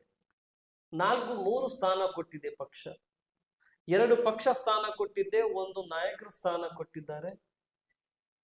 ಮುಂದೆ ಕೂಡ 28ಕ್ಕೆ ಅವಕಾಶ ಸಿಗುವ ಛಲ, ಅಭಿವೃದ್ಧಿ ಮಾಡಬೇಕಾಗಿರ್ತಕ್ಕಂಥ ಗಮನ, ನಾಯಕರ ಬೆಂಬಲ, ಕ್ಷೇತ್ರ ಜನತೆಯ ಆಶೀರ್ವಾದ ಮತ್ತು ಮುಂದೆ ಇದ್ದಿರ್ತಕ್ಕಂಥ ಮಾರ್ಗ. ನನಗಂತೂ ವಿಶ್ವಾಸ ಇದೆ ಸರ್. ಯಾಕಂತಂದ್ರೆ ತಾಲೂಕ್ ಪಂಚಾಯತಿಯಲ್ಲಿ ಪಕ್ಷ ಅಧಿಕಾರ ಕೊಡ್ತು, ಜಿಲ್ಲಾ ಪಂಚಾಯತಿಯಲ್ಲಿ ಪಕ್ಷ ಅಧಿಕಾರ ಕೊಡ್ತು, ಪಕ್ಷದ ಅಧ್ಯಕ್ಷನಾಗಿ ಸೇವನೆ ಮಾಡಲಿಕ್ಕೆ ಅವಕಾಶ ಕೊಟ್ಟು, ಕಿತ್ತೂರು ಮಂಡಲ ಅಧ್ಯಕ್ಷನಾಗಿ ಒಬ್ಬ ಒಳ್ಳೆಯ ವ್ಯಕ್ತಿ, ಕೆಲಸಗಾರ ಅಂತ ಪಕ್ಷ ಗುರುತಿಸಿದೆ. ಯಾವುದೇ ರೀತಿ ಪಕ್ಷದ ಒಳಗೆ ಕಾಂಟ್ರಾವರ್ಸಿ ಕೆಲಸ ಅಂತ ನಾನು ಮಾಡ್ಕೊಂಡಿಲ್ಲ. ಹಿರಿಯರ ಜೊತೆ ಒಡನಾಟ ಚೆನ್ನಾಗಿದೆ. ಈ ಸಾರಿ ಚುನಾವಣೆ ಒಳಗೆ ನನಗೆ ಭರವಸೆ ಇರೋದೇನಂತಂದ್ರೆ, ಮೋದಿಜಿಯವರ ಆಡಳಿತದೊಳಗೆ ಕರ್ನಾಟಕದೊಳಗೆ ಶತಾಯಗತವಾಗಿ ಈ ಸಾರಿ ಭಾರತೀಯ ಜನತಾ ಪಕ್ಷವನ್ನ ಅಧಿಕಾರಕ್ಕೆ ತರಲೇಬೇಕಂತ ನಮ್ಮ ಎಲ್ಲ ನಾಯಕರು ಚರ್ಚಾಕೂಟದಲ್ಲಿದ್ದಾರೆ. 100% ತಂದೆ ತರ್ತಾರೆ. ಆದರೆ ಇವತ್ತ ಪಶ್ಚಿಮ ಬಂಗಾಳ ಇರ್ಬೋದು, ಮೊನ್ನೆ ಕೇರಳದಲ್ಲಿ ಆದಂಥ ಚುನಾವಣೆ ಇರ್ಬೋದು, ಅಂತ ಮಾದರಿಯನ್ನ ನೋಡ್ಕೊಂಡು ಇವತ್ತ ಹೊಸ ಅಭ್ಯರ್ಥಿಗಳಿಗೆ ಯಾರ ಹೆಸರು ಕೆಡಿಸ್ಕೊಂಡಿಲ್ಲ, ಹಿಂದಾದಂಥವ್ರು ಇರ್ಬೋದು, ಹೆಸರು ಕೆಡಿಸದೇ ಇರುವಂಥವ್ರಿಗೆ ಕೊಡ್ಬೋದು, ಇಲ್ಲ ಒಳ್ಳೆ ರಂಗದಲ್ಲಿದ್ದಂಥ ಇಂಜಿನಿಯರ್ಸ್ ಇರ್ಬೋದು, ವಕೀಲರು ಇರ್ಬೋದು, ಡಾಕ್ಟರ್ ಇರ್ಬೋದು, ಸೈಂಟಿಸ್ಟ್ ಇರ್ಬೋದು, ರಿಟೈರ್ಡ್ ಪ್ರೊಫೆಸರ್ಸ್ಗಳು ಇರ್ಬೋದು. ಅಂದ್ರೆ ಹೊಸ ಮುಖಕ್ಕೆ ಆದ್ಯತೆ ಕೊಟ್ಟ ಭಾರತೀಯ ಜನತಾ ಪಕ್ಷವನ್ನ ಇವತ್ತು ಶತಾಯಗತಾಯ ಸರ್ಕಾರ ರಚನೆ ಮಾಡ್ಲಿಕ್ಕೆ ನಮ್ಮ ಪಕ್ಷದ ವರಿಷ್ಠರು ಸಿದ್ಧರಿದ್ದಾರೆ. ಅಂತ ನಿಟ್ಟಿನೊಳಗ ಕಿತ್ತೂರು ಕ್ಷೇತ್ರಕ್ಕೂ ಕೂಡ ಸರ್ವೆ ಮುಖಾಂತರ ಟಿಕೆಟ್ ಕೊಡ್ತಾರ ಅನ್ನುವಂಥ ಭರವಸೆ ನನ್ನಲ್ಲಿದೆ. ಸರ್ವೆ ಜನ ಒಂದ್ ವೇಳೆ ಒಳ್ಳೆಯ ರೀತಿಯೊಳಗೆ ಸರ್ವೆ ಮಾಡಿದ್ರ ನನ್ನ ಹೆಸರಲ್ಲಿ ಬರ್ತೈತೆ ಅನ್ನುವಂಥ ಆತ್ಮವಿಶ್ವಾಸ ನನ್ನಲ್ಲಿದೆ. ಒಂದು ವೇಳೆ ಬಂದ್ರೆ ನನ್ನಲ್ಲಿ ಒಂದು ಆಶೆ ಇದೆ. ಏನ್ ಆಶೆ ಅಂತಂದ್ರ, ಇವತ್ತೇನ ಸಾಮಾನ್ಯ ಜನ ಕಷ್ಟ ಪಡ್ತಾ ಇದಾರಲ್ಲ, ರೈತಾಪಿ ವರ್ಗದ ಜನ ಕಷ್ಟ ಪಡ್ತಾ ಇದಾರಲ್ಲ, ಯಾರೇ ಅಧಿಕಾರಕ್ಕೆ ಬಂದ್ರು ಕೂಡ ಕಚೇರಿಗಳನ್ನ ಅಲಿಯೋದು ತಪ್ತಾ ಇಲ್ಲ, ಲಂಚ ಕೊಡೋದು ತಪ್ತಾ ಇಲ್ಲ. ಆದ್ರ ಜನ ಒಮ್ಮೆ ಅವಕಾಶ ಕೊಟ್ರೆ, ಹಿಂದೆ ನಾನೇನು 5 ಪೈಸಾ ತಿನ್ನದೆ ಈ ಎಲ್ಲ ಕೆಲಸಗಳನ್ನ ಮಾಡಿದಿನಲ್ಲ, MLA ಆದವ್ರು ಕೂಡ ಹಿಂಗ ಇರ್ತಾರ ಅನ್ನುವಂಥ ತೋರಿಸ್ಬೇಕನ್ನುವಂಥ ಛಲ ನನ್ನಲ್ಲದ. ಲಾಸ್ಟ್ 3 ಸ್ಪರ್ಧೆಯಲ್ಲಿ ಕೂಡ ಅನೇಕ ಮ್ಯಾಜಿಕ್ ಮಾಡಿದ್ರು. ಇದು 4ನೇ ಸ್ಪರ್ಧೆ, 4ನೇ ರಂಗ. ಇದರ ನಂತರ ಕೊನೆ ರಂಗ ಇರೋದು MP ವಿಧಾನಸಭೆ ಬಿಟ್ರೆ, ಅಥವಾ ವಿಧಾನಸಭೆಗೆ ಮನವೊಲಿಸಿದ್ರೆ ಅಲ್ಲಿ ನಾಮನಿರ್ದೇಶನ ಹೆಂಗ್ ಮಾಡೋದು, ಇಲ್ಲಿ ವಿಧಾನ ಪರಿಷತ್ ಕೊಡಬಹುದು ಅನ್ನುವಂಥ ರಂಗಕ್ಕೆ ಬರಬಹುದು. ಮಾಜಿ ಶಾಸಕರಾಗಿರ್ತಕ್ಕಂಥ ಮಾಂತೇಶ್ ದೊಡ್ಡಗೌಡರು ಕೂಡ ಒಂದು ಕಡೆ ಇದ್ದಾರೆ ಟಿಕೆಟ್ ರೇಸ್ನಲ್ಲಿ. ಮಾರಿಹಾಳ್ ಕುಟುಂಬದಿಂದ ಯಾರೋ ಬರಬಹುದು ಅಂತ ಒಂದು ಊಹಾಪೋಹ ಕ್ರಿಯೇಟ್ ಆಗ್ತಾ ಇದೆ. ಮಾರಿಯಾಳರು ವಯಸ್ಸಾಗಿದೆ ಅಥವಾ ಬೇರೆ ಯಾರು ಅಥವಾ ಅವ್ರು ಯಾರು ಹಾಕಬಹುದು ಅನ್ನೋ ಒಂದು ವಿಷಯನೂ ಕೂಡ ಕ್ರಿಯೇಟ್ ಆಗ್ತಾ ಇದೆ. ನಂತರ ಆ ಕಡೆಯಿಂದ ಇನಾಮದಾರ ಕುಟುಂಬದಿಂದ ಅವ್ರ ಸೊಸೆ ಆಗಿರ್ಲಿ ಅವ್ರ ಮಗ ಆಗಿರ್ಲಿ ಬರ್ತಾನಂತ ಹೇಳ್ತಾ ಇದ್ದಾರೆ. ಇಷ್ಟೆಲ್ಲ ಇದ್ದಂತ ಸಂದರ್ಭದಲ್ಲಿ ಮಾಜಿ ಶಾಸಕರ ಕುಟುಂಬದಿಂದ ಒಬ್ಬರು ಅಥವಾ ಮಾಜಿ ಶಾಸಕರು ಒಂದು ಕಡೆ, ಮತ್ತೊಂದು ಕಡೆ ಮಾಜಿ ಶಾಸಕರ ಕುಟುಂಬ, ಮಾಜಿ ಮೂರು ಕಡೆ, ಒಂದು ಕಡೆ ತಾಲೂಕ್ ಪಂಚಾಯತಿ ಮಾಜಿ, ಜಿಲ್ಲಾ ಪಂಚಾಯತಿ ಮಾಜಿ ಮತ್ತು ಬ್ಯಾಂಕಿನ KMF ನಿರ್ದೇಶಕರು ಹಾಲಿಯಾಗಿ ಮುಂದುವರಿತಾ ಇರೋರು ಒಂದು ಸಾಮಾನ್ಯ ಕುಟುಂಬವಾಗಿ ಮತ್ತು ತಮ್ಮದೇ ಆಗಿರ್ತಕ್ಕಂಥ 10,000 ಮತವನ್ನು ರಿಸರ್ವ್ ಆಗಿದ್ದಿರ್ತಕ್ಕಂಥ ಒಂದು ಪಡೆ. ಇದು ಒಂದೇ ಲೆಕ್ಕದಿಂದ ನೋಡಕ್ ಹೋದ್ರೆ ನಾ ಸ್ಪರ್ಧೆ ಮಾಡೇ ಮಾಡ್ತೀನಿ ಹಟ್ಟಕ್ಕೆ ಬಿದ್ರೆ 10,000 ಮತವನ್ನು ಎಲ್ಲಿ ಹೋಗಿಲ್ಲ ಅನ್ನೋದು ರೂಪದಲ್ಲಿ, ಅಥವಾ ಸ್ಪರ್ಧೆಗೆ ನಿಂತರೆ ಕಾಂಗ್ರೆಸ್ಗೆ ಒಂದು ಓಟು ಸಿಗೋದಿಲ್ಲ, ನಮಗೆ ಬರುವಂತ 70ರಿಂದ 1 ಲಕ್ಷ ಓಟು ನಮ್ಮ ಸೈಡ್ ಇದಾವಂತ ಮಾತನಾಡುವಂತ ನೀವು. ಇಷ್ಟು ಜನರಲ್ಲಿ ನಿಮ್ಮನ್ನ ಗುರುತಿಸುವುದಾದ್ರೆ ಭಾರತೀಯ ಜನತಾ ಪಕ್ಷ ಅಬ್ಸರ್ವರ್ ಬಂದು ಸ್ಟಡಿ ಮಾಡೋದಾದ್ರೆ ಯಾಕೆ ಗುರುತಿಸ್ಬೇಕು, ಯಾಕೆ ಕೊಡ್ಬೇಕು, ಕೊಟ್ರೆ ನಿಮ್ಮಿಂದ ಕ್ಷೇತ್ರಕ್ಕೆ ಲಾಭ ಏನು, ಪಕ್ಷಕ್ಕೆ ಬೆಂಬಲ ಏನು? 2018ರ ಚುನಾವಣೆ ಒಳಗ ಮಾಂತೇಶ್ ದೊಡ್ಡಗೌಡ್ರು ಚುನಾವಣೆಗೆ ನಿಂತ ಸಂದರ್ಭದೊಳಗ ಪ್ರಥಮ ಬಾರಿಗೆ 33,000 ಮತಗಳ ಅಂತರದಿಂದ ಭಾರತೀಯ ಜನತಾ ಪಕ್ಷ ಗೆಲ್ತು. ಸಾಕಷ್ಟು ಅಭಿವೃದ್ಧಿ ಕೆಲಸಗಳನ್ನ ಮಾಡಿದ್ರು.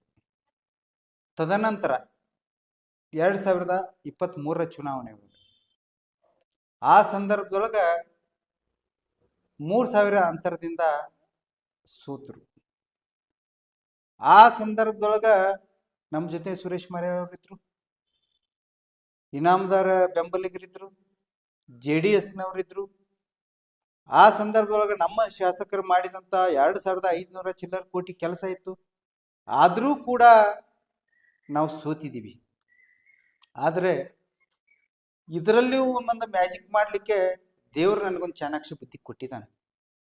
ಇದಕ್ಕೆ ಕಾರಣ ಏನಂತಂದ್ರೆ ನಿಷ್ಠಾವಂತ ಭಾರತೀಯ ಜನತಾ ಪಕ್ಷದ ಕಾರ್ಯಕರ್ತರು ಎಷ್ಟೋ ಜನ ಇವತ್ತ ಮನೆಯೊಳಗಿದ್ದಾರೆ. ಎಷ್ಟೋ ಜನ ಬೇಸತ್ತು ಮನಸ್ಸೋತು ಮೊನ್ನೆ ಒಲ್ಲದ ಮನಸ್ಸಿನಿಂದ ಕಾಂಗ್ರೆಸ್ ಜೊತೆ ಹೋಗಿದ್ದಾರೆ. ಎಷ್ಟೋ ಜನ ಜನಪ್ರತಿನಿಧಿಗಳು, ನನ್ನ ಅಂದಾಜಂದ 7-8 ಜನ ಜಿಲ್ಲಾ ಪಂಚಾಯತಿ ಸದಸ್ಯರು ಭಾರತೀಯ ಜನತಾ ಪಕ್ಷದಿಂದ ಆಯ್ಕೆ ಆದವರು, ತಾಲೂಕ್ ಪಂಚಾಯತಿಯಿಂದ ಆಯ್ಕೆ ಆದವರು, ಪಂಚಾಯತಿ ಅಧ್ಯಕ್ಷರಾದವರು, PKPX ಅಧ್ಯಕ್ಷರಾದವರು ಮನನೊಂದು ಮನೆಯಲ್ಲಿದ್ದಾರೆ. ಕಿತ್ತೂರು ವಿಧಾನಸಭಾ ಕ್ಷೇತ್ರ ರಾಜ್ಯದೊಳಗೆ ವಿಶೇಷ ಕ್ಷೇತ್ರ. ಯಾಕಂದ್ರೆ ಇಲ್ಲಿ ಸ್ವಾಭಿಮಾನಿ ಕಾರ್ಯಕರ್ತರು ಬಹಳ. ಇಲ್ಲಿ ಜಾತಿ ಕೌಂಟ್ ಆಗಲ್ಲ, ಪಕ್ಷನೂ ಹೆಚ್ಚಿದಾಗಲ್ಲ. ಉದಾಹರಣೆ ಏನಂತಂದ್ರೆ ಭಾರತೀಯ ಜನತಾ ಪಕ್ಷ ಕಿತ್ತೂರು ಕ್ಷೇತ್ರದೊಳಗ ಬಹಳ ಜನ ಮಾತಾಡ್ತಾ ಇದ್ದಾರೆ ಮುಸ್ಲಿಮರಿಗೆ ಭಾರತೀಯ ಜನತಾ ಪಕ್ಷ ವಿರೋಧ ಅಂತ. ಕಿತ್ತೂರು ಕ್ಷೇತ್ರದೊಳಗ ಭಾರತೀಯ ಜನತಾ ಪಕ್ಷ ಪಟ್ಟಣ ಪಂಚಾಯತಿ ಅಧ್ಯಕ್ಷರನ್ನು ಮುಸ್ಲಿಮರನ್ನು ಮಾಡಿದೆ, ತಾಲೂಕ್ ಪಂಚಾಯತಿ ಮೆಂಬರ್ಗಳನ್ನು ಮುಸ್ಲಿಂ ಮಾಡಿದೆ, ಒಂದೇ ಜಾತಿಯವರು ಒಂದೇ ಮನೆ ಇದ್ದಂಥವ್ರನ್ನು ಕೂಡ ತಾಲೂಕ್ ಪಂಚಾಯತಿ ಮೆಂಬರ್ ಮಾಡಿದೆ, ಜಿಲ್ಲಾ ಪಂಚಾಯತಿ ಸದಸ್ಯರನ್ನು ಮಾಡಿದೆ. ಅಂದ್ರೆ ಇಲ್ಲಿ ಮತದಾರರು ಬಹಳ ಪ್ರಬುದ್ಧರಿದ್ದಾರೆ. ಅಂಥದಕ್ಕೆ ಅದಕ್ಕೂ ತಲೆ ಕೊಡಲ್ಲ. ನಿಷ್ಠಾವಂತರಿಗೆ ಮಾತ್ರ ಬೆಲೆ ಕೊಡ್ತಾರೆ, ದುಡ್ಡಿಗೆ ಆಸೆ ಪಡಲ್ಲ. ಬರುವಂತ 28ರ ಚುನಾವಣೆಗೆ ದುಡ್ಡಿನ ಆಟ ನಡೆಯೋದಲ್ಲ. ನಮ್ಮ ವರಿಷ್ಠರು ಒಳ್ಳೆ ರೀತಿಯಿಂದ ಸರ್ವೆ ಮಾಡಿ ಒಳ್ಳೆಯ ಅಭ್ಯರ್ಥಿಗೆ ಏನಾದರೂ ಮತ್ತೆ ಟಿಕೆಟ್ ಅನ್ನ ಕೊಟ್ಟಿದ್ದೇ ಆದರೆ 100ಕ್ಕೆ 100% ಕಿತ್ತೂರು ವಿಧಾನಸಭಾ ಕ್ಷೇತ್ರದಲ್ಲಿ ಕಾಂಗ್ರೆಸ್ಸಿನ ಅಸ್ತಿತ್ವ ಉಳಿಯೋದಿಲ್ಲ. ಹೈಯೆಸ್ಟ್ ಮತಗಳ ಅಂತರದಿಂದ ಆ ಅಭ್ಯರ್ಥಿ ಆಯ್ಕೆಯಾಗಿ ಬರ್ತಾನನ್ನುವಂತ ಆತ್ಮವಿಶ್ವಾಸ ನನ್ನಲ್ಲಿದೆ. ಈಗ ಎಷ್ಟು ಜನ ಮನನೊಂದು ಕೂತಿದಾರಲ್ಲ, TP ಅವರು ಇರ್ಬೋದು, ZP ಅವರು ಇರ್ಬೋದು, ಇಂಥ ಸಾಕಷ್ಟು ಜನರ ಜೊತೆ ಈಗಾಗಲೇ ನಾನು ಮಾತನಾಡಿದ್ದೀನಿ, ನಾವೆಲ್ಲ ಸಂಪರ್ಕ ಮಾಡಿದೀವಿ, ಕೂಡಿ ಮಾತಾಡಿದೀವಿ. ಎಲ್ಲರೂ ಕೂಡ ಹೊಳ್ಳಿ ಭಾರತೀಯ ಜನತಾ ಪಕ್ಷಕ್ಕೆ ಬರೋರಿದ್ದಾರೆ. ಯಾರೇ ಅಭ್ಯರ್ಥಿ BJP ಅವರು ಆದ್ರೂ ಕೂಡ ಅತಿ ಹೆಚ್ಚಿನ ಮತಗಳ ಅಂತರದಿಂದ ಕಿತ್ತೂರು ವಿಧಾನಸಭಾ ಕ್ಷೇತ್ರ ಭಾರತೀಯ ಜನತಾ ಪಕ್ಷದ ಕ್ಷೇತ್ರವಾಗಿ ವಿಜಯಶಾಲಿ ಆಕತ್ತೆ ಅನ್ನೋದ್ರಲ್ಲಿ ಎರಡು ಮಾತಿಲ್ಲ. ಸರಿ, ತಾವು ಇಷ್ಟೆಲ್ಲ ಸಂಪರ್ಕದಲ್ಲಿ ಆಲ್ರೆಡಿ ನಾನು ಇದೇನು ಭಾರತೀಯ ಜನತಾ ಪಕ್ಷ ಗೆಲ್ಲಿಸ್ಕೊಂಡ್ಬರುವುದೇ ನನ್ನ ಗುರಿ, ನನ್ನ ಮಾರ್ಗ ಅನ್ನೋಂಥ ವಿಷಯ ತಿಳಿಸ್ತಾ ಇದ್ದೀನಿ. ಒಂದು ವೇಳೆ ತಮಗೆ KMF-ನ 2 ಬಾರಿ ತಮಗೇನು ವಿಡ್ರಾಲ್ ಮಾಡಿಸಿ ನಾಮಿನೇಷನ್ ಕೊಡಿಸುವಂತ ವಿರೋಧ ಮಾಡುವಂತ ಕೆಲಸದಲ್ಲಿ ಪಾತ್ರ ವಹಿಸಿದ್ರು, ಆ ರೀತಿ ಏನಾದರೂ ಆದ್ರೆ ಅವಾಗ ನಿಮ್ಮ ಹಠ, ತಾವು ಆಲ್ರೆಡಿ ಈಗ ಟಚ್ ಆಗಿರ್ತಕ್ಕಂಥ ಸಂಪರ್ಕ, ನಿಮ್ಮ ಗುರಿ, ನಿಮ್ಮ ತತ್ವ ಸಿದ್ಧಾಂತವನ್ನು ನಾಯಕರ ಮಾತಿಗೆ ಡೌನ್ ಆಗಬಹುದಾ ಅಥವಾ ಅಲ್ಲೇ ಸ್ಟೇಬಲ್ ಆಗಿ ನಿಲ್ಬಹುದಾ? ಏನಿಲ್ಲ ಸರ್, ಈಗಾಗಲೇ ನನ್ನ ರಾಜಕೀಯ ಮಾರ್ಗದರ್ಶಕರು, ನನ್ನ ರಾಜಕೀಯ ಗುರುಗಳಾದಂಥ ಬಾಲಚಂದ್ರನ ಜಾರಕಿಹೊಳಿ ಅವರು, ನಾವು ಮೊನ್ನೆ ಒಂದು ಕಾರ್ಯಕ್ರಮ ಮಾಡಿದಾಗ ನಮ್ಮ ಜನತೆಗೆಲ್ಲ ಒಂದು ವಿಶ್ವಾಸದ ಮಾತನ್ನು ಹೇಳಿದ್ದಾರೆ. ನನಗೂ ಕೂಡ ನೀ ಯಾವುದೇ ಕಾರಣಕ್ಕೂ ಎದೆಗುಂದು ಬೇಡ, ನೀನು ಸಂಘಟನಾತ್ಮಕವಾಗಿರು. ಅದರ ಜೊತೆಗೆ ಸುರೇಶನ ಮಾರೆ ಅವರು ಕೂಡ ಹೇಳಿದ್ದಾರೆ, ಸಂಘಟನೆಯನ್ನು ಮಾಡು, ಮುಂದೆ ಏನು ಅವಕಾಶ ಬರ್ತೈತೆ ನೋಡೋಣ ಅಂತ ಹೇಳಿದ್ದಾರೆ. ಅವ್ರ ಮೇಲೆ ನನಗೆ ವಿಶ್ವಾಸ ಇದೆ. ಅದರ ಜೊತೆಗೆ ನನ್ನ ಕ್ಷೇತ್ರದ ಜನ, ನಾನೇನು ಇವತ್ತ ಜನರ ಒಂದು ಮಿಡಿತದಲ್ಲಿ, ಹೃದಯ ಮಿಡಿತದಲ್ಲಿ ನಾನು ಇದ್ದಿದ್ದೇ ಆದರೆ ಜನರ ಒಂದು ಮಾತಿನ ಚರ್ಚೆಗಳನ್ನ ಕೂಡ ನಾನು ನನ್ನ ನಾಯಕರ ಮುಂದೆ, ನನ್ನ ಮಾರ್ಗದರ್ಶಕರ ಮುಂದೆ ಹೇಳ್ತೀನಿ. ಹೇಳಿದಂಥ ಸಂದರ್ಭದೊಳಗೂ ಒಂದು ವೇಳೆ ಅವರು ಬೇಡ ಅಂದ್ರೆ ನಾನು ರಾಜಕೀಯಕ್ಕೆ ಹೋಗಲ್ಲ. ಅವರು ಮನಸಾರೆ ನೀನು ಮಾಡು, ನಾನು ನಿಮ್ಮ ಜೊತೆ ಇದ್ದೀವಿ ಅಂದರೆ ಯಾವುದಕ್ಕೂ ಹಿಂದೆ ಸರಿಯಲ್ಲ. ಎಲ್ಲ ರೀತಿಯಿಂದ ನಾ ಸಶಕ್ತ. ಒಂದು ಹಣಕಾಸನ್ನ ಬಿಟ್ಟು ಹೇಳ್ತಾ ಇದ್ದೀನಿ, ನಾ ಸಶಕ್ತ ಅಂದ್ರೆ ಹಣಕಾಸನ್ನ ಬಿಟ್ಟ ಜನರ ಪ್ರೀತಿಯಿಂದ ಗೆಲ್ಲಲಿಕ್ಕೆ ನಾನು ಸಿದ್ಧತೀನಿ ಅನ್ನುವಂಥ ಶಕ್ತಿ ನನ್ನಲ್ಲಿ ಅದ. ಆದರೆ ನನ್ನ ಮಾರ್ಗದರ್ಶಕರ ಮಾತಿಗೆ ಮಾತ್ರ ನಾನು ಗೌರವ ಕೊಡ್ತೀನಿ, ಪಕ್ಷದ ವರಿಷ್ಠರಿಗೆ ಗೌರವ ಕೊಡ್ತೀನಿ. ಅವರ ವಿರುದ್ಧ ಮಾಡೋದಿಲ್ಲ. ಇಲ್ಲಪ್ಪ ನಿನಗೆ ಈ ಸಾರಿ ಚಾನ್ಸ್ ಇಲ್ಲ, ಇನ್ನೊಬ್ಬರಿಗೆ ನಾವು ಕೊಟ್ಟಿದ್ದೀವಿ ಮಾಡಂದ್ರೂ ಕೂಡ ಅತಿ ಹೃದಯಪೂರ್ವಕವಾಗಿ ನಾನು ಮಾಡ್ತೀನಿ. Yes, okay, thank you. ಒಂದು ವೇಳೆ ನಿಮಗೆ ವಿಧಾನ ಪರಿಷತ್ಗೆ ಕರೆತರುವಂತ ರೂಪ ಇಲ್ಲಿ ನಾಮಿನೇಟ್ ಹೇಗಾಯ್ತು, ಹಾಗೆ ನಿಮ್ ಸರ್ಕಾರ ನೆಕ್ಸ್ಟ್ ಬಂದ್ರೆ ಅಲ್ಲಿ ಕೂಡ ಇಲ್ಲಿ ತ್ಯಾಗ ಮಾಡು, ಅಲ್ಲೇ ಅವಕಾಶ ಅಂತ ಬಂದ್ರೆ ಅದಕ್ಕೆ ಒಪ್ಕೊಂತೀರಾ? ಹಂಗ ಬಂದ್ರೆ ಹಿರಿಯರ ಮಾತಿಗೆ ಒಪ್ಕೋತೀನಿ. ಬಟ್ ಏನೋ ಇದ್ರು ಹಿರಿಯರ ಮಾತಿಗೆ ಬಂದ ಹಿರಿಯರ ಮಾತಿಗೆ ಬೆಲೆ ಕೊಡ್ತೀನಿ. ಅದ್ರಾಗೇನು ಎರಡು ಮಾತಿಲ್ಲ. ನನಗೆ ಬಾಲ್ಚಂದ್ ಸಾವ್ಕಾರ್ ಹೇಳಿದ್ರೆ ಆ ಮಾತಿಗೆ ನಾನು 100%, ಇಲ್ಲಪ್ಪ ನೀ ಎಲ್ಲಾ ಬಿಟ್ಟು ರಾಜಕಾರಣ ಬಿಟ್ಟು ಮನ್ಯಾಗಿರಂದ್ರೂ ಕೂಡ ಶತಸಿದ್ಧ. Yes, okay, thank you. ನಾನು ಸಮಯದ ವಿಚಾರ ಮಾಡ್ತಾ ಕೊನೆ ಹಂತಕ್ಕೆ ಬರ್ತಾ ಇದ್ದೀನಿ. ಡಾಕ್ಟರ್ ಬಸವರಾಜ್ ಪರವಾಡ್ನವರು ಒಂದು ವೇಳೆ ಶಾಸಕರಾದ್ರೆ, ಒಂದು ವೇಳೆ ವಿಧಾನ ಪರಿಷತ್ತಿನ ಸದಸ್ಯರಾದ್ರೆ, ಅಥವಾ ಒಂದು ಮಾತಿಗೆ ತಪ್ಪಲಾರದಂತ ಕಾರ್ಯಕರ್ತನಾದ್ರೆ, ನಾನು ಒಂದೇ ವಾಕ್ಯದಲ್ಲಿ 3 ವಿಷಯಗಳನ್ನು ಕೇಳ್ತಿದ್ರೆ, ಶಾಸಕರಾದ್ರೆ ಏನು ಮಾಡಬಹುದು, ವಿಧಾನ ಪರಿಷತ್ತಿನ ಸದಸ್ಯರಾದ್ರೆ ಏನು ಮಾಡಬಹುದು, ಅಥವಾ ಸಾಮಾನ್ಯ ಮಾತಿಗೆ ತಪ್ಪಲಾರದಂತ ಸಾಮಾನ್ಯ ಕಾರ್ಯಕರ್ತನಾದ್ರೆ ಗುರಿ ಏನಿರ್ಬೋದು? ಏನೇ ಇದ್ರೂ ಕೂಡ ಸರಿ, ಈ ಮೂರಕ್ಕೂ ನಂದು ಒಂದೇ ಉತ್ತರ. ಶಾಸಕರಾದ್ರೂ ಆಯ್ತು, ವಿಧಾನ ಪರಿಷತ್ ಸದಸ್ಯರಾದ್ರೂ ಆಯ್ತು, ಸಾಮಾನ್ಯ ಕಾರ್ಯಕರ್ತರಾಗಿರೋದು ಅಥವಾ ಪಕ್ಷಕ್ಕೆ ಅಗೌರವ ತರುವಂತ ಕೆಲಸ ಮಾಡಲ್ಲ. ಜನರು ನಂಬಿದಂತ ಜನರಿಗೆ ಮೋಸ ಮಾಡುವಂಥದ್ದು ಮಾಡೋದಿಲ್ಲ. ಇಲ್ಲಿ ತನಕ ನಾನು ಏನು ಪ್ರಾಮಾಣಿಕವಾಗಿದ್ದೀನಿ ಅಲ್ಲ, ಆ ಪ್ರಾಮಾಣಿಕವಾಗಿ ಉಳಿತೀನಿ. ನನ್ನ ನಂಬಿದಂತ ನಾಯಕರ ಹೆಸರನ್ನ ಉಳಿಸುವಂತ ಕೆಲಸ ನಾನು ಮಾಡ್ತೀನಿ. ಯಾವತ್ತು ಅನ್ಯತಾ ಯಾವುದೇ ಒಂದು ಮೋಸಕ್ಕೆ ಬಲಿಯಾಗದೆ ನನ್ನ ನಂಬಿದವ್ರ ಜೊತೆ ನಾನು ಸದಾ ಇರ್ತೀನಿ ಅನ್ನುವಂಥ ಮಾತನ್ನು ಈ ಸಂದರ್ಭದಲ್ಲಿ ಹೇಳ್ತೀನಿ ನಾನು. ಥ್ಯಾಂಕ್ ಯು, ತುಂಬಾ ಧನ್ಯವಾದಗಳು. ಇಷ್ಟೊತ್ತಿನವರೆಗೆ ನ್ಯೂಸ್ 43 ಇಂಡಿಯಾ ಮತ್ತೆ ಇನ್ ಸರ್ವೆಗೆ ತಾವು ಬಹಳತ್ತಿನವರೆಗೆ ಸಮಯವನ್ನು ಕೊಟ್ರಿ, ಮತ್ತು ನಿಮ್ಮ ಗ್ರಾಮ ದೇವತೆಯ ದೇವಸ್ಥಾನದಲ್ಲಿ ಈ ಸಂದರ್ಶನಕ್ಕೆ ನಡೆಸಿಕೊಳ್ಳಲಿಕ್ಕೆ ಮತ್ತು ಸಾರ್ವಜನಿಕ ಸ್ಥಳದಲ್ಲಿ ನೀವು ನನಗೆ ಅವಕಾಶ ಮಾಡಿಕೊಟ್ರಿ, ಮತ್ತು ಪ್ರಾರಂಭವಾಗಿರ್ತಕ್ಕಂಥ ಸಾಮಾನ್ಯ ಕಾರ್ಯಕರ್ತರವಾಗಿ ತಮ್ಮ ಮತ್ತೊಬ್ಬರಿಗೆ ಗೆಲ್ಲಿಸ್ಕೊಂಡು ತರೋದ್ರಲ್ಲಿ ರಾಜಕಾರಣ ಪ್ರಾರಂಭವಾಯಿತು. ಇವತ್ತು ಬಂದು ನಿಂತಿರ್ತಕ್ಕಂಥ ನಿಮ್ಮ ಮೆಟ್ಟಿಲು KMF ನ ನಿರ್ದೇಶಕರಾಗಿ ಮತ್ತು ವಿಧಾನಸಭೆಗೆ ಬಂದು ನಿಂತಿರ್ತಕ್ಕಂಥದ್ದು ಆ ಗ್ರಾಮ ದೇವತಿ ಮತ್ತು ಆ ಗ್ರಾಮ ದೇವತೆಯ ಆಶೀರ್ವಾದ, ಕೃಪಾಕ್ಷತ ಮತ್ತು ಪ್ರತಿಯೊಂದನ್ನು ಕೂಡ ನಿಮ್ಮ ಜೊತೆ ಇರ್ಲಿ ಅಂತ ಹೇಳ್ತಾ ಈ ಸಂದರ್ಶನ ಮುಗಿಸ್ತಾ ಇದ್ದಾರೆ. ಕೊನೆಯದಾಗಿ ಕ್ಷೇತ್ರ ಜನತೆಗೆ ಮತ್ತು ಹೈಕಮಾಂಡಿಗೆ ಒಂದು ಮನವಿ, ಕ್ಷೇತ್ರ ಜನತೆಗೆ ಒಂದು ಸಂದೇಶ ನೀಡೋದಾದ್ರೆ ಅದು ಈ ಮಾಧ್ಯಮದ ಮುಖಾಂತರದಿಂದ ಏನು ನೀಡಲಿಕ್ಕೆ ಇಷ್ಟಪಡ್ತೀನಿ ಸರ್? ಏನಿಲ್ಲ, ನಾನು ಇವತ್ತ ನನ್ನ ವರಿಷ್ಠರಿಗೆ ಒಂದು ಮನವಿ ಏನಂತಂದ್ರೆ, ಇಲ್ಲಿವರೆಗೂ ಕೂಡ ಪಕ್ಷ ನನಗೆ ಸಾಕಷ್ಟು ಅವಕಾಶ ಕೊಟ್ಟಿದೆ. ನನ್ನ ಕ್ಷೇತ್ರದ ಜನತೆ ಕೂಡ ಆಶೀರ್ವಾದ ಮಾಡಿದೆ. ಬರುವಂತ 28ರ ಚುನಾವಣೆಯೊಳಗ ನಾನು ಒಳ್ಳೆಯವನಂತ ಅನಿಸಿದರೆ, ತಾವೇನಾದ್ರೂ ನನಗೆ ಅವಕಾಶ ಕೊಟ್ಟಿದ್ದಾದ್ರೆ ವಿಧಾನಸಭಾ ಕ್ಷೇತ್ರದಲ್ಲಿ ಒಬ್ಬ ಶಾಸಕನಾಗಿ ಕೂಡ ಇಂಥ ಕೆಲಸ ಮಾಡಬಹುದು ಅನ್ನುವಂಥ ಅಚ್ಚರಿ ಕೆಲಸ, ಉಳಿಯುವಂತ ಹೆಸರು, ನನ್ನ ಹೆಸರು ಕೊನೆಯವರೆಗೂ ಉಳಿಯುವಂತ ಕೆಲಸವನ್ನ ನಾನು ಮಾಡ್ತೀನಿ ಅಂತ ಇವತ್ತು ನಮ್ಮ ಪಕ್ಷದ ವರಿಷ್ಠರಿಗಾತು ನನ್ನ ಕ್ಷೇತ್ರದ ಜನತೆಗೆ ಹೇಳಲಿಕ್ಕೆ ನಾನು ಬಯಸ್ತೀನಿ. ಬರುವಂತ ದಿನದೊಳಗ ಎಲ್ಲರಿಗೂ ಕೈ ಮುಗಿದು ಕೇಳ್ಕೋದೇನಂತಂದ್ರೆ, ಒಳ್ಳೆಯವರಿಗೆ ಅವಕಾಶ ಕೊಡಿ ಅಂತ ಈ ಸಂದರ್ಭದಲ್ಲಿ ನಿಮ್ಮ ಮುಖಾಂತರ ನಾನು ಕೇಳ್ತಾ ಇದ್ದೀನಿ. ಥ್ಯಾಂಕ್ ಯು, ತುಂಬಾ ಧನ್ಯವಾದಗಳು. ಇಷ್ಟೊತ್ತವರೆಗೆ ಸಂದರ್ಶನಕ್ಕೆ ಸಮಯ ಮಾಡಿಕೊಟ್ಟಿದ್ದಕ್ಕೆ ಮತ್ತು ಗ್ರಾಮ ದೇವತೆಯ ಆಶೀರ್ವಾದ, ದ್ಯಾಮವ್ವನ ಆಶೀರ್ವಾದ, ದುರ್ಗಮ್ಮನ ಆಶೀರ್ವಾದ ಮತ್ತು ಇವೆಲ್ಲ ಮತಬಾಂಧವರ ಬೆಂಬಲ ನಿಮ್ ಜೊತೆ ಸದಾಕಾಲ ಹೀಗೆ ಇರಲಿ. ಸಂದರ್ಶನಕ್ಕೆ ಅವಕಾಶ ಮಾಡಿಕೊಟ್ಟಿದ್ದಕ್ಕೆ ತುಂಬಾ ಧನ್ಯವಾದಗಳು. ನಮಸ್ತೆ. ಜೈ ಹಿಂದ್ ಸರ್. Thank you. ನಮಸ್ಕಾರ ಸರ್. Thank you. ನಮಸ್ಕಾರ.